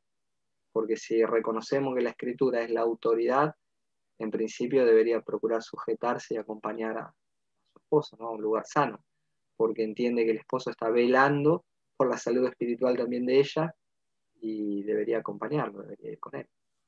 Ahora, eso en la teoría. En la práctica hay múltiples formas o cosas que pueden llegar a acontecer. Que la mujer, al no tener la escritura como la autoridad máxima, teniendo el valor de la inerrancia, la infalibilidad, de la autoridad que tiene la escritura, bueno, no quiere hacerlo. Ese es el punto. Entonces ahí también la cosa cambia, porque ya ahí yo creo que el hombre tiene que seguir orando por ella y explicando y enseñando y rogando a Dios, no pelear, no pelear por eso, no agredirla, sino amarla, servirla y seguir invirtiendo palabra de Dios por si Dios la trae a luz y a entendimiento. Hay muchas cosas que pueden pasar ahí, que tal vez esa persona persista ahí, que nunca haya conocido al Señor y por eso está impactada con esas cosas, porque cuando el Espíritu empieza a revelar, claramente lo primero que una persona tiene es el deseo de alinearse con la Biblia, ¿no? Y por naturaleza debería acompañarlo al esposo. De acuerdo, pastor. Y también, por supuesto, se aprecia allí quizás el rol del pastor, ¿no? En amarla, como usted lo ha mencionado, el enfoque de servirla, demostrar con sus acciones, ¿no? En esa intencionalidad, poder ver que el deseo de poder ir a una iglesia sana es producto también del deseo y el amor que tiene el hombre por su esposa, de que estuvieron por un tiempo nublados con enseñanzas alejadas de la escritura, por más de que estaban en un lugar que se denominaba iglesia, para ir ahora a un lugar donde realmente se predica la palabra y allí hay un proceso también donde se aplica la paciencia, se aplica la delicadeza, ¿verdad? Nosotros hemos tenido incluso un caso práctico de lo que me estás nombrando, mi hermano, una pareja joven que venía de una iglesia, de una mega iglesia que está acá en Rosario, porque esa es una mega iglesia, y también con toda la teología de la prosperidad y todas esas cosas. Y el esposo, por la gracia del Señor y la providencia del Señor, empezó a ver, como nos ha pasado a muchos, eh,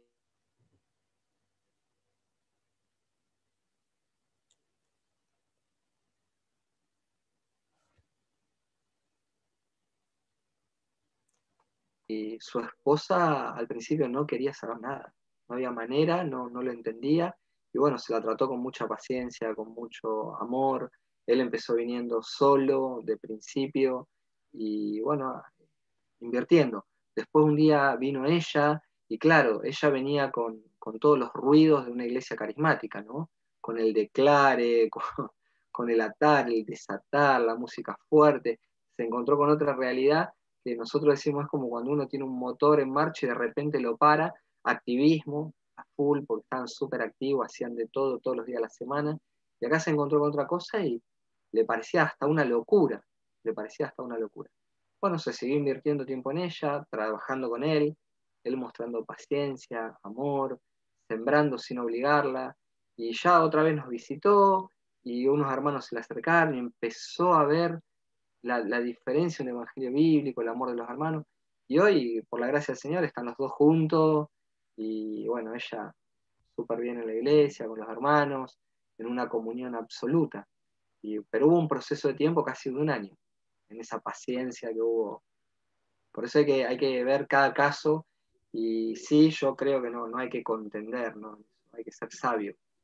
Hay que ser sabio en cómo pastorear a nuestras esposas, o a veces puede pasar al revés también, ¿no? Pero hay que ser sabio en esa siembra que se hace. No es la forma imponer acá en Argentina decimos no imponer la pesada, no hacer las cosas como a la fuerza, no imponerle la pesada, no querer conquistar la voluntad de ella por la fuerza. Hay que ser sabio en eso. De acuerdo, estimado pastor.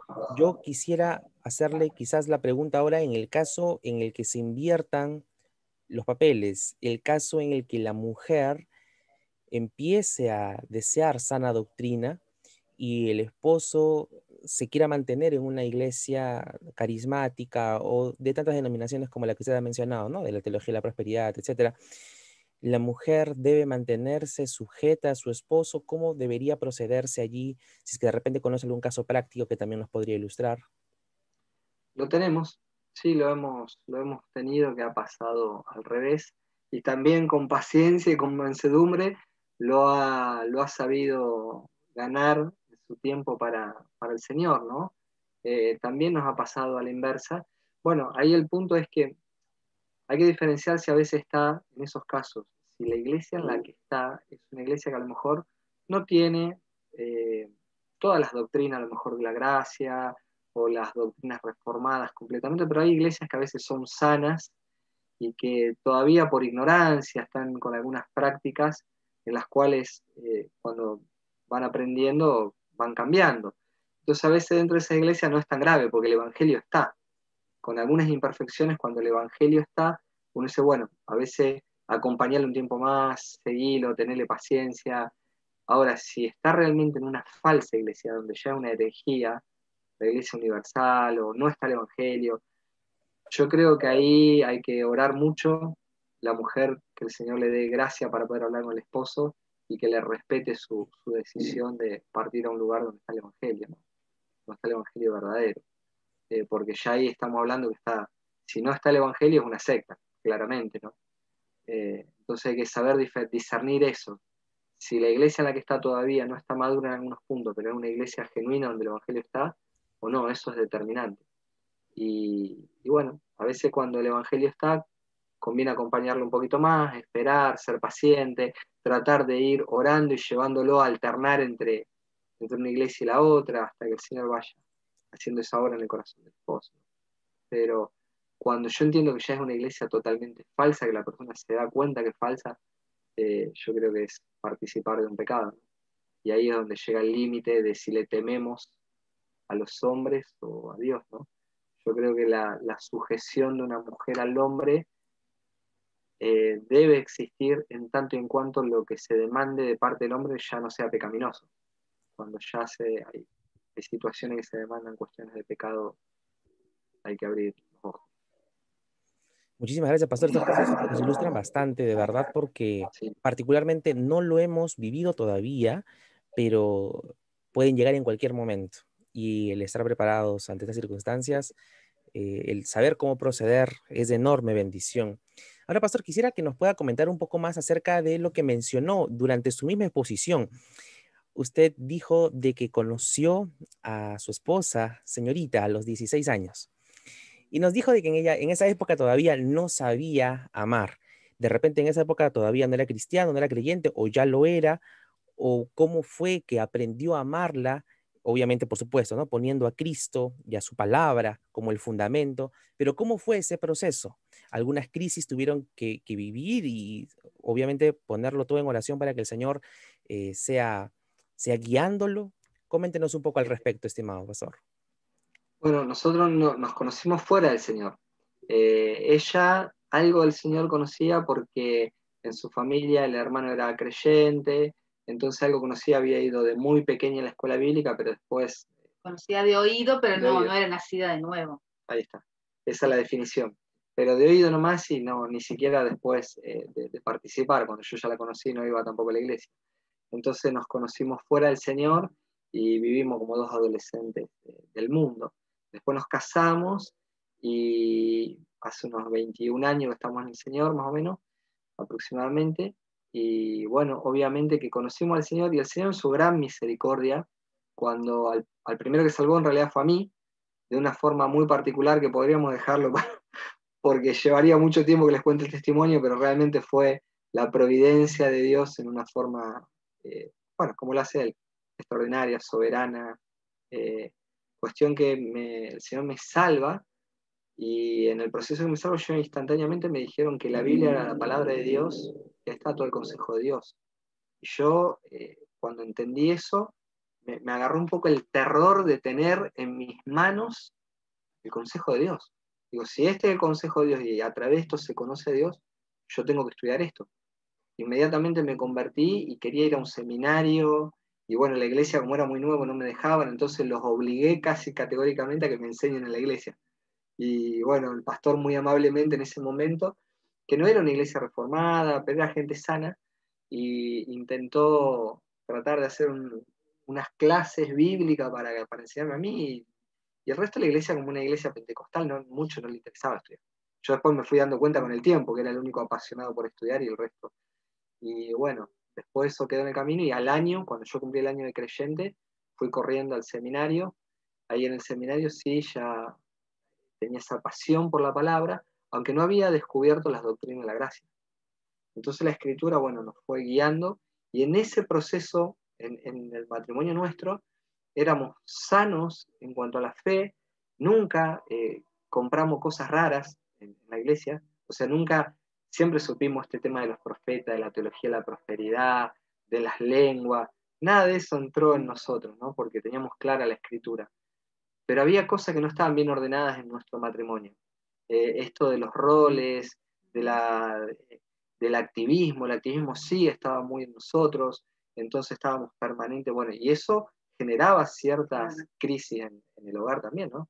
O estábamos todo el día haciendo cosas como iglesia pentecostal a la que pertenecíamos. Perdón, muy ocupados estábamos, y a veces sin querer desatendiendo nuestro matrimonio y nuestra familia. Era tanta actividad que todo eso generaba. Y bueno, Dios en su gracia y su misericordia fue guardándonos de muchas situaciones y caídas en el matrimonio, que Dios las usó para enseñarnos a amar. Y realmente cuando conocimos la doctrina de la gracia, cuando el Señor pudimos ver realmente, entender plenamente que Él nos fue el que nos salvó, que nos buscó, que cuáles eran los roles del matrimonio, cómo era la crianza bíblica de los hijos. Bueno, todo eso fue haciendo en nosotros realmente que aprender a amar verdaderamente. Por eso mi esposo decía que como nos amábamos en el comienzo, ese amor pasional de la adolescencia, ese amor de la rebeldía de estar en el mundo, y aún los primeros años de nuestro transitar en la vida cristiana fueron años de amar egoístamente, porque amábamos yo esperando que él me dé lo que yo quería y haciendo lo que yo quería, y él a lo mejor también esperando que yo le dé lo que él deseaba, y era una actitud egoísta. Pero cuando realmente entendimos el Evangelio de la gracia, la palabra nos fue mostrando cómo era realmente amar. Y hoy, bueno, seguimos aprendiendo cómo es amar, pero hoy podemos, en verdad, entender que no es solamente que tenemos un pacto matrimonial, como el libro de John Piper, ¿no? Que es tan precioso, que habla nos une el pacto matrimonial ante Dios, y bueno, y Cristo es la base y fundamento de nuestro matrimonio, y en base a eso podemos cada día aprender y seguir aprendiendo a amar correctamente, no con ese amor ya pasional y en la carnal y humano, ¿no? Sino con el amor divino. Pero bueno, es un proceso, llevó muchos años, sigue llevando años, y ensayo y error, y pedir perdón y dejar que las escrituras expongan nuestro pecado, y arrepentirnos y pedirnos perdón y volvernos a Cristo, y el Señor nos sigue ayudando en cada proceso y en cada temporada a amar conforme al corazón del Señor. Agregando lo que decía ella, yo creo que lo que cambia todo es el Evangelio, la forma en la que entendemos el Evangelio. Por eso yo hacía tanto énfasis en eso también, ¿no? La forma en la que nosotros aprendimos en los orígenes nuestros, los primeros 10 años de la iglesia, nosotros aprendimos un evangelio legalista, activista, entonces eso te resta un enfoque correcto. Cuando descubrimos el verdadero evangelio, eso cambió todo, cambia las motivaciones, porque aunque éramos creyentes genuinos, pero las formas de las cosas estaban equivocadas. Y bueno, el Evangelio cambia todo, cambia la manera de amar, de servir, de criar, de trabajar, de todos los aspectos, ¿no? Por eso el impacto del Evangelio. Excelente, pastor. Y discúlpeme que le interrumpa. O sea, recordando siempre en todo momento que siguen siendo dos pecadores que siguen siendo continuamente transformados por la palabra y que necesitan la palabra de Dios cada día, ¿verdad? Totalmente. A mí me impacta, mis amados hermanos, es algo que realmente me conmueve mucho ver cómo en la vida espiritual es un trabajo de disciplina, de crecimiento, con la gracia del Señor, pero con qué facilidad nosotros, lo que nos cuesta a veces edificar, con qué facilidad tenemos la capacidad de derribar. Es increíble la miserabilidad y la debilidad que existe en nosotros por nosotros mismos, ¿no? Porque cuando uno enseguida descuida su comunión con la palabra, la vida de la oración, la meditación, es increíble cómo en estos pecadores empiezan a florecer acciones que no vienen claramente de Dios, ¿no? Esa batalla constante que está entre, como dice Pablo, entre la carne y el espíritu, esa batalla constante. Son cuestiones que en el mundo espiritual se resuelven con armas espirituales. No es una cuestión de, como dicen los hermanos mexicanos, no es una cuestión de echarle ganas para que nos vaya bien. Es una cuestión de que necesitamos al Señor obrando. Necesitamos el poder de Dios obrando que se nos revela a través de la Escritura y por medio de la comunión con la oración. Porque ese es el punto. Una de mis oraciones permanentes generalmente es: Señor, inclina mi corazón cada día hacia vos. Que mi voluntad, Señor, se inclina hacia la tuya, porque en la naturaleza de ninguno de nosotros está hacer la voluntad de Él, ¿no? Siempre está Él. Quiero hacer mi propia marca registrada. Y el Señor nos educa y al mismo tiempo nos dota por medio de su Espíritu para que podamos hacer lo que nos cuesta hacer a nosotros. Y es un gozo enorme eso, ¿no? Y también, bueno, nuestros fracasos, volver al Señor, pedir perdón, perdonarnos entre nosotros, pedirnos perdón y empezar a hacer las cosas mejor cada día. Es un estado permanente, ¿no? El impacto de este matrimonio bíblico donde la palabra se recuerda y toma un lugar prominente diariamente, donde, como usted lo ha mencionado, se perdonan, ¿qué impacto, qué influencia genera esto en los hijos? Comento esto porque conversaba hablando de quizás el trasfondo pentecostal, el contexto pentecostal de una amistad que en este momento congrega en una iglesia carismática, en una mega iglesia también, conocida como Agua Viva, una iglesia en la que yo estuve siendo parte aproximadamente hace 10 años atrás. Y este hombre me comentaba de que, este amigo me comenta de que llegó a la iglesia porque en su iglesia, donde su papá era el pastor, cayó en adulterio, embarazó a una hermana y se generó toda una crisis dentro de la iglesia, ocasionando que él a los 12 años, él tenía 12 años de edad, no quiera saber nada de Dios, porque él veía a su papá predicando todos los días, prácticamente porque los pentecostales predican ese culto todos los días, creo que solamente descansan el lunes que le dicen el día del pastor, pero de allí en adelante, él veía a su papá predicando todos los días en la iglesia, pero llegaba a la casa y trataba mal a su mamá, le respondía mal, trataba incluso mal a sus hijos, venía muy cargado, venía bastante, y como que se desquitaba en su familia de todo el pesar quizás de que le podía producir el ministerio. Lo sufren los hijos, lo sufre la familia. Por lo tanto, ¿cómo impacta un matrimonio bíblico, ¿no? Ahora, cómo impacta en la vida de los hijos?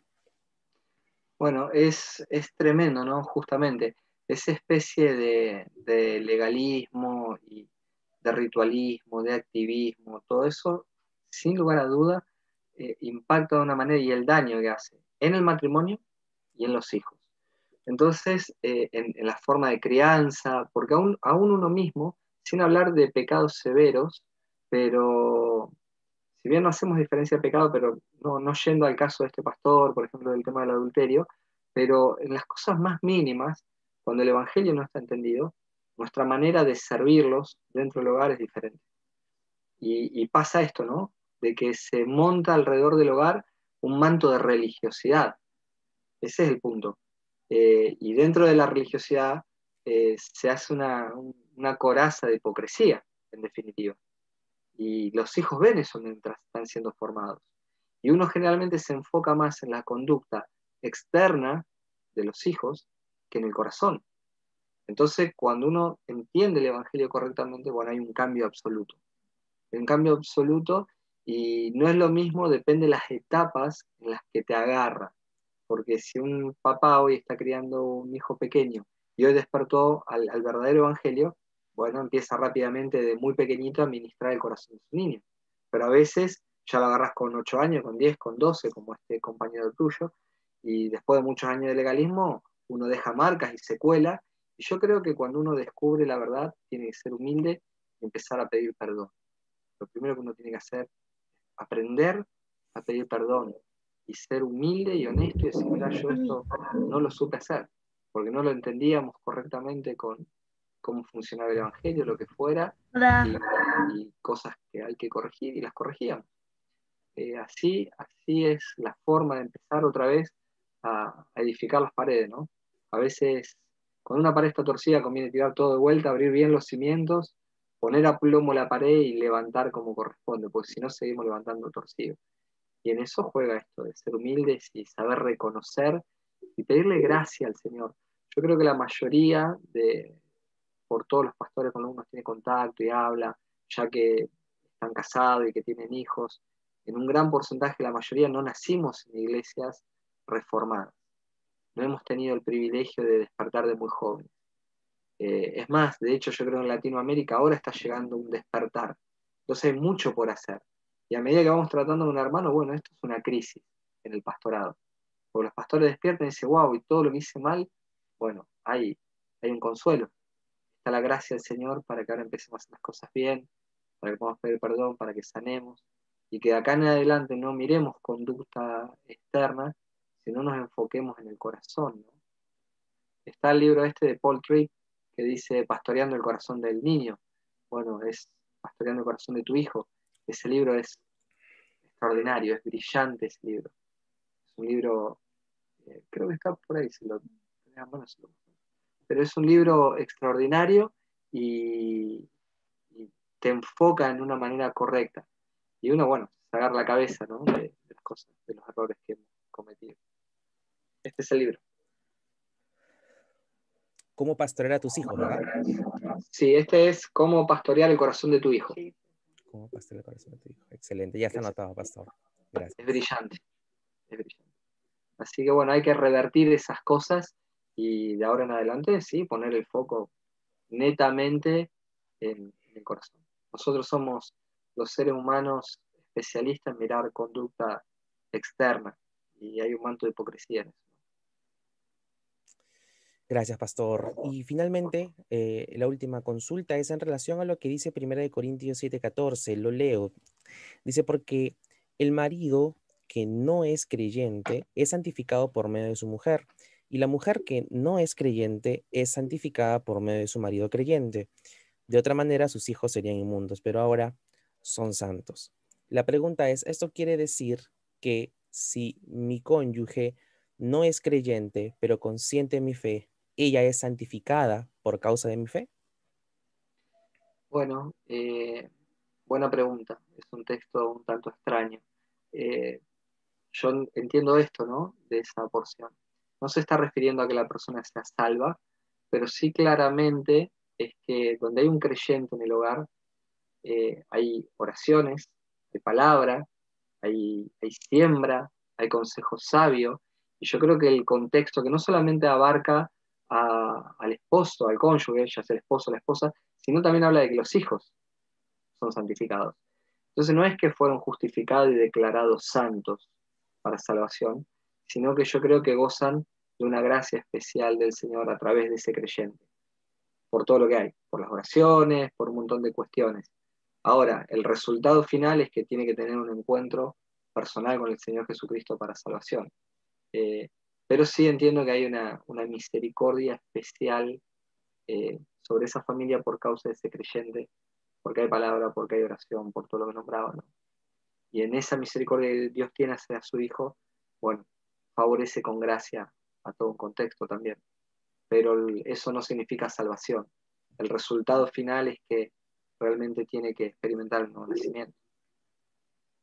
No es que habla de una posición de haber sido declarado santo. Completamente de acuerdo, pastor, completamente de acuerdo. Y como usted lo dice, es un texto muy profundo, ese capítulo específicamente, ¿no? De Corintios 7, donde Pablo dice, donde mandamiento del Señor explícitamente no tengo, ¿no? Pero digo lo que considero. Y da también consejos para los solteros, incluso les recomienda, ¿no? Quedarse como él. Y ya en otro momento se podría profundizar al respecto. Y bueno, pastor, ya para cerrar la sesión, yo quisiera comentar de que en el momento más crítico quizás que me tocó atravesar en mi juventud, como lo leí al inicio, ¿no? Si tu ley no hubiera sido mi delicia, en mi aflicción yo hubiese perecido. Hubieron dos hermanas que, como diría la expresión argentina, me hicieron el aguante, me bancaron durante esa etapa. Y ellas son las hermanas Lucy y Gladys. Son dos hermanas también de sangre. Ellas fueron las que estuvieron allí pendientes durante esa etapa donde yo era completamente inmaduro, donde luego de la crisis que pasamos como iglesia, el Señor también confrontó mucho mi inmadurez espiritual y me llevó a conocer su palabra, y así yo termino yendo ante su palabra en Argentina, en el evento del 2019, aquel evento en el que estuvo Piper. Y nuestra hermana Lucy tiene una consulta específicamente también para nuestra hermana Miriam. Así que, hermanita Lucy, si es que pudiera decir la pregunta, por favor. Bueno, ¿qué tal? Buenas noches, Pastor Cristian. Hermana Miriam, mucho gusto en conocerla. ¿No? Desde aquí un abrazo en el amor de Cristo, también de parte de las hermanas de la iglesia. Espero que esté bien. Hemos estado orando por su salud, sabíamos que estaba malita. La veo muy bien. Sí, amén. Gracias al Señor recuperada. Y gracias a Dios, amén. Bueno, quería hacer una pregunta, ¿no? Quizás su opinión como hermana en Cristo, como esposa del pastor, me dice así, ¿cómo una mujer puede ejercer liderazgo dentro de la iglesia y cuál es mi responsabilidad como mujer si mi esposo es pastor de la iglesia? Son dos en una. Bueno, con respecto a la responsabilidad como esposa de pastor, yo considero que es la responsabilidad que tiene cualquier hermana madura en la fe, porque si vemos en Tito 2, nos habla allí de las características de una mujer, de una anciana, una mujer madura en la fe, y nos habla de una mujer reverente en su porte, de una mujer no calumniadora, no esclava de mucho vino, o sea que no sujeta a pasiones de la carne. O sea que yo creo que la responsabilidad es, no cambia por ser esposa de pastor, porque muchas veces puede ser esposa de pastor y tal vez no tiene el don de la enseñanza. Y tranquilamente puede ser una fiel hermana, una fiel mujer madura, sirviendo, acompañando como ayuda idónea a su esposo, sirviéndole en el hogar, siendo una mujer piadosa en todos los aspectos donde ella esté. Y yo creo que es cualquier mujer madura debe tener la misma actitud, ya sea esposa de pastor o ya sea una hermana en Cristo. Ahora la siguiente pregunta era del liderazgo, ¿cómo era, hermana? Por favor. ¿Cómo una mujer puede ejercer liderazgo dentro de la iglesia? Y liderazgo, en cuanto a liderazgo, en nuestra congregación, por ejemplo, está a cargo de los pastores. Hay 4 pastores que son los que se encargan de todo lo que es el liderazgo en la iglesia. Ahora sí, en mi caso, por ejemplo, yo trabajo con un grupo de mujeres y bueno, allí sí, tengo cercanía en cuanto a la consejería, en cuanto al trabajo en el liderazgo de los niños en la escuela bíblica. He trabajado mucho tiempo, ahora por la pandemia está todo eso en stand-by, pero bueno, en cuanto al liderazgo en las mujeres, bueno, allí sirvo en lo que es la consejería, en la enseñanza a las mujeres y a los niños. Pero en cuanto a lo que es el liderazgo de la iglesia, está a cargo de los pastores. Amén. Bueno, le comento que nosotros estamos con una visión de formar un ministerio para las mujeres, ¿no? Donde hemos rescatado de que primeramente tendremos que ver las fortalezas y necesidades de la iglesia para que así podamos nosotros poner este ministerio al servicio de la iglesia, para la edificación de la iglesia y en primer lugar para la gloria de Dios.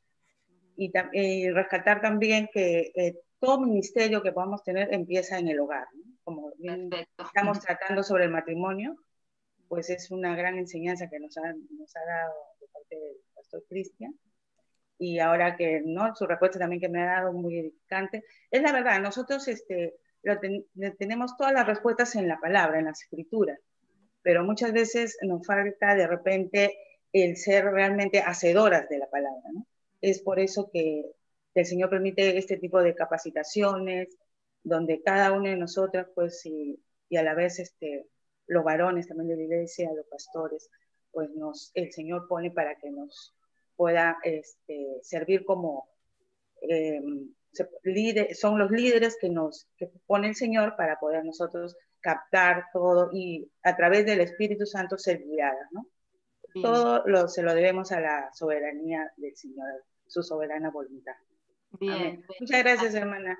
Orando entonces, orando por el ministerio así de que puedan llevar adelante de mujeres, que Dios esté guiando en todas las cosas y bueno, para la gloria de Dios sobre todo. Gracias. Un gusto, hermana, conocer. Le pedimos todas. Bendiciones. Bendiciones.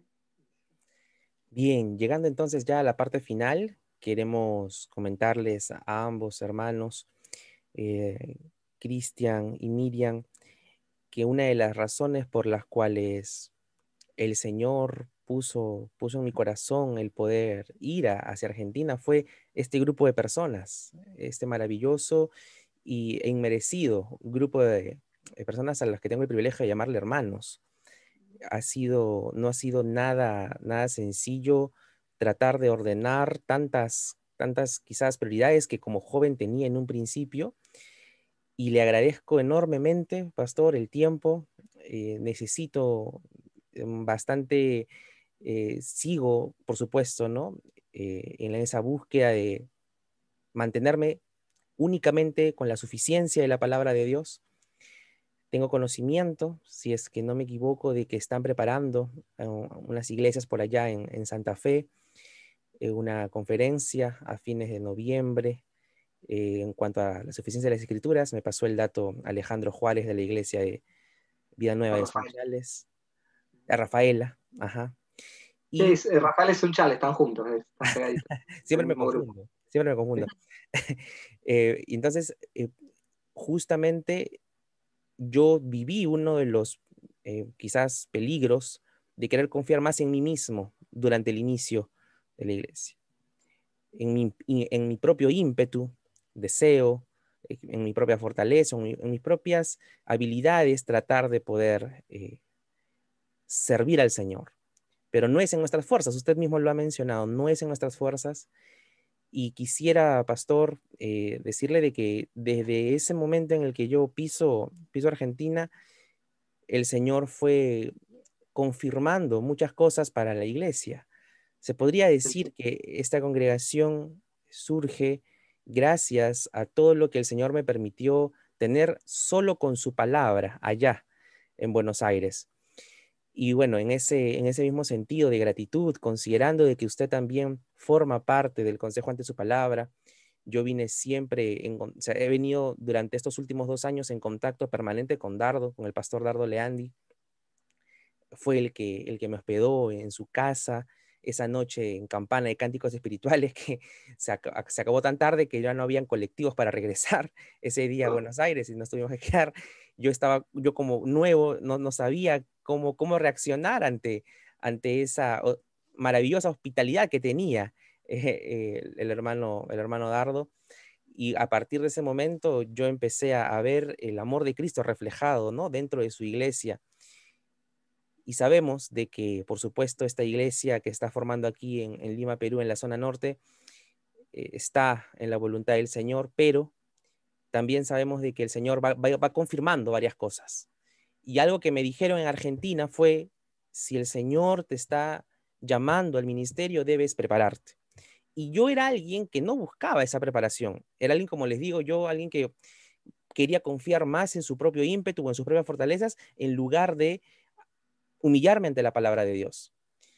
Pero eso fue a lo que el Señor me llevó, a humillarme ante su palabra, el Señor ha abierto las puertas del seminario para poder estar estudiando actualmente y puso ese deseo, un deseo que anteriormente, por supuesto, no tenía, un deseo completamente avasallador, intenso, que por gracia me encuentro viviendo, ¿no? Actualmente.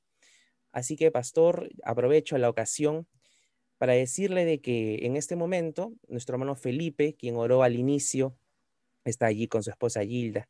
Nuestro hermano Felipe y mi persona estamos a cargo del liderazgo de la iglesia en este momento y todos somos miembros, somos un total de 20 miembros de la iglesia, en la que en septiembre de 2019 hicimos un pacto de servicio al Señor, un pacto de membresía, donde nos comprometimos a servir al Señor y que nos íbamos a comenzar a preparar para hacer una iglesia bíblica. Y es lo que deseamos, por supuesto, poniendo como el fundamento a la sola escritura. Así que, una vez más, pastor, queremos aprovechar la invitación aprovechar la ocasión para extenderles la invitación cuando se dé la fecha, por supuesto, avisado con un previo aviso, si es que todo el Señor va confirmándolo como lo viene confirmando hasta ahora, invitarlos como parte del consejo ante su palabra a lo que sería la ordenación pastoral, obviamente en acuerdo, ¿no? Ya con los hermanos y luego de que ellos han visto y pueden ser testigos de la conducta tanto de mi persona como la de Felipe, a esta ordenación, a la ordenación oficial, ¿no? de la iglesia.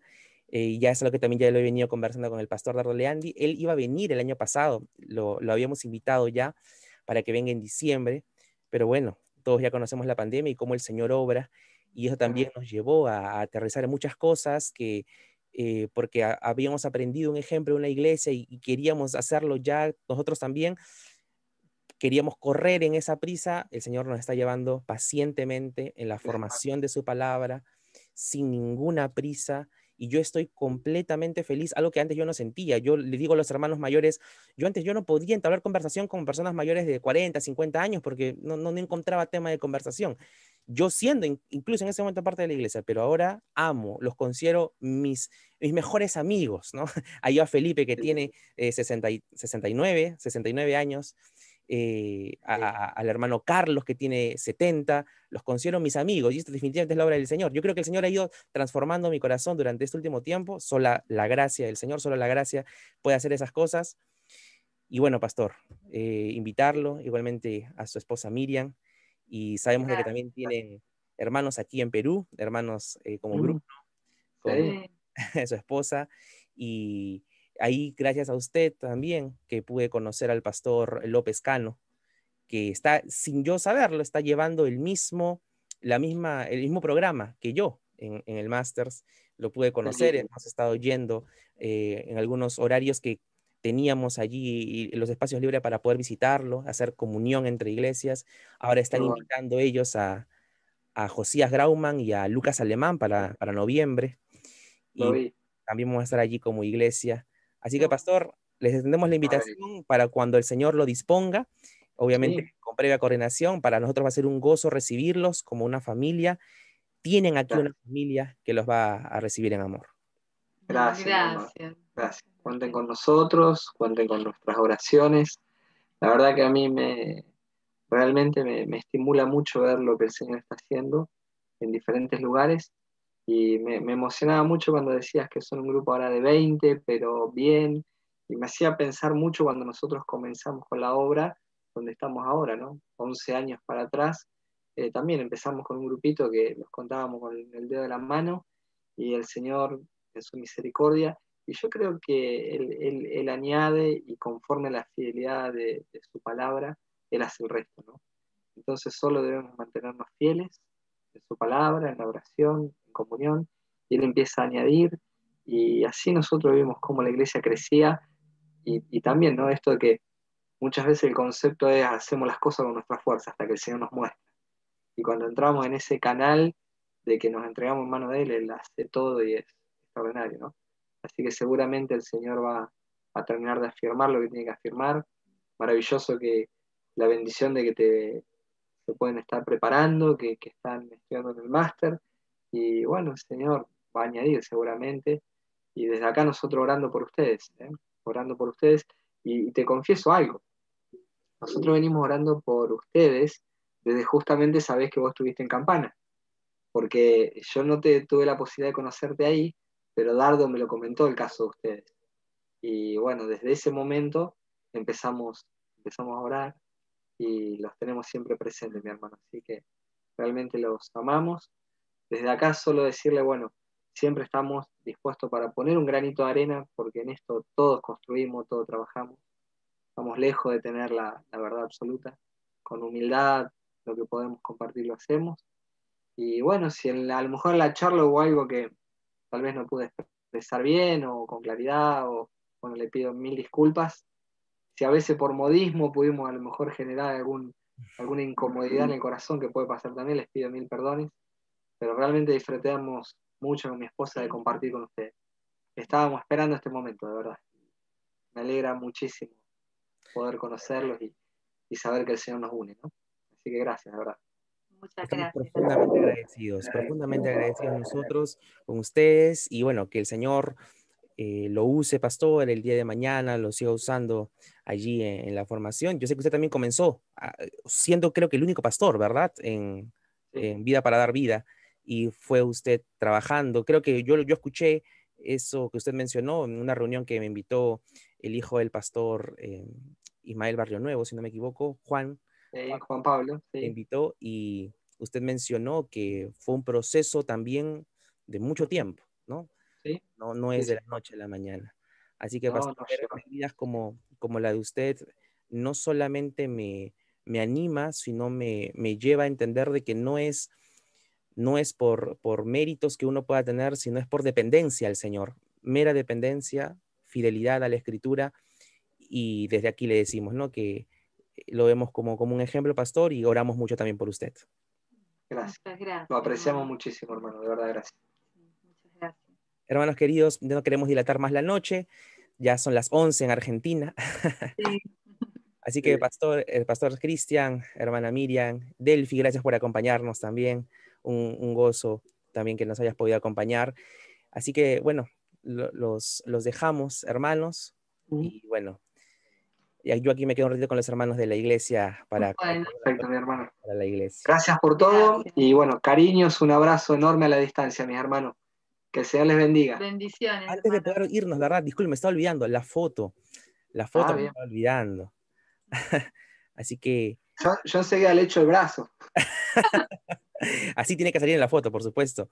Vamos allí, a ver. Mis hermanitos están en este momento un poco ocupados porque mi perrita acaba de dar a luz a 10 cachorritos. Así que están allí de enfermeros todos atendiendo a nena. ¿Sí? Así que les pido que puedan hacer su cámara los que tienen allí la disponibilidad y sonreímos entonces a la voz de 3, 1, 2 y 3. Listo, mis hermanos. ¿Listo? Ahora sí, mis hermanos. El Señor les bendiga. Bendiciones.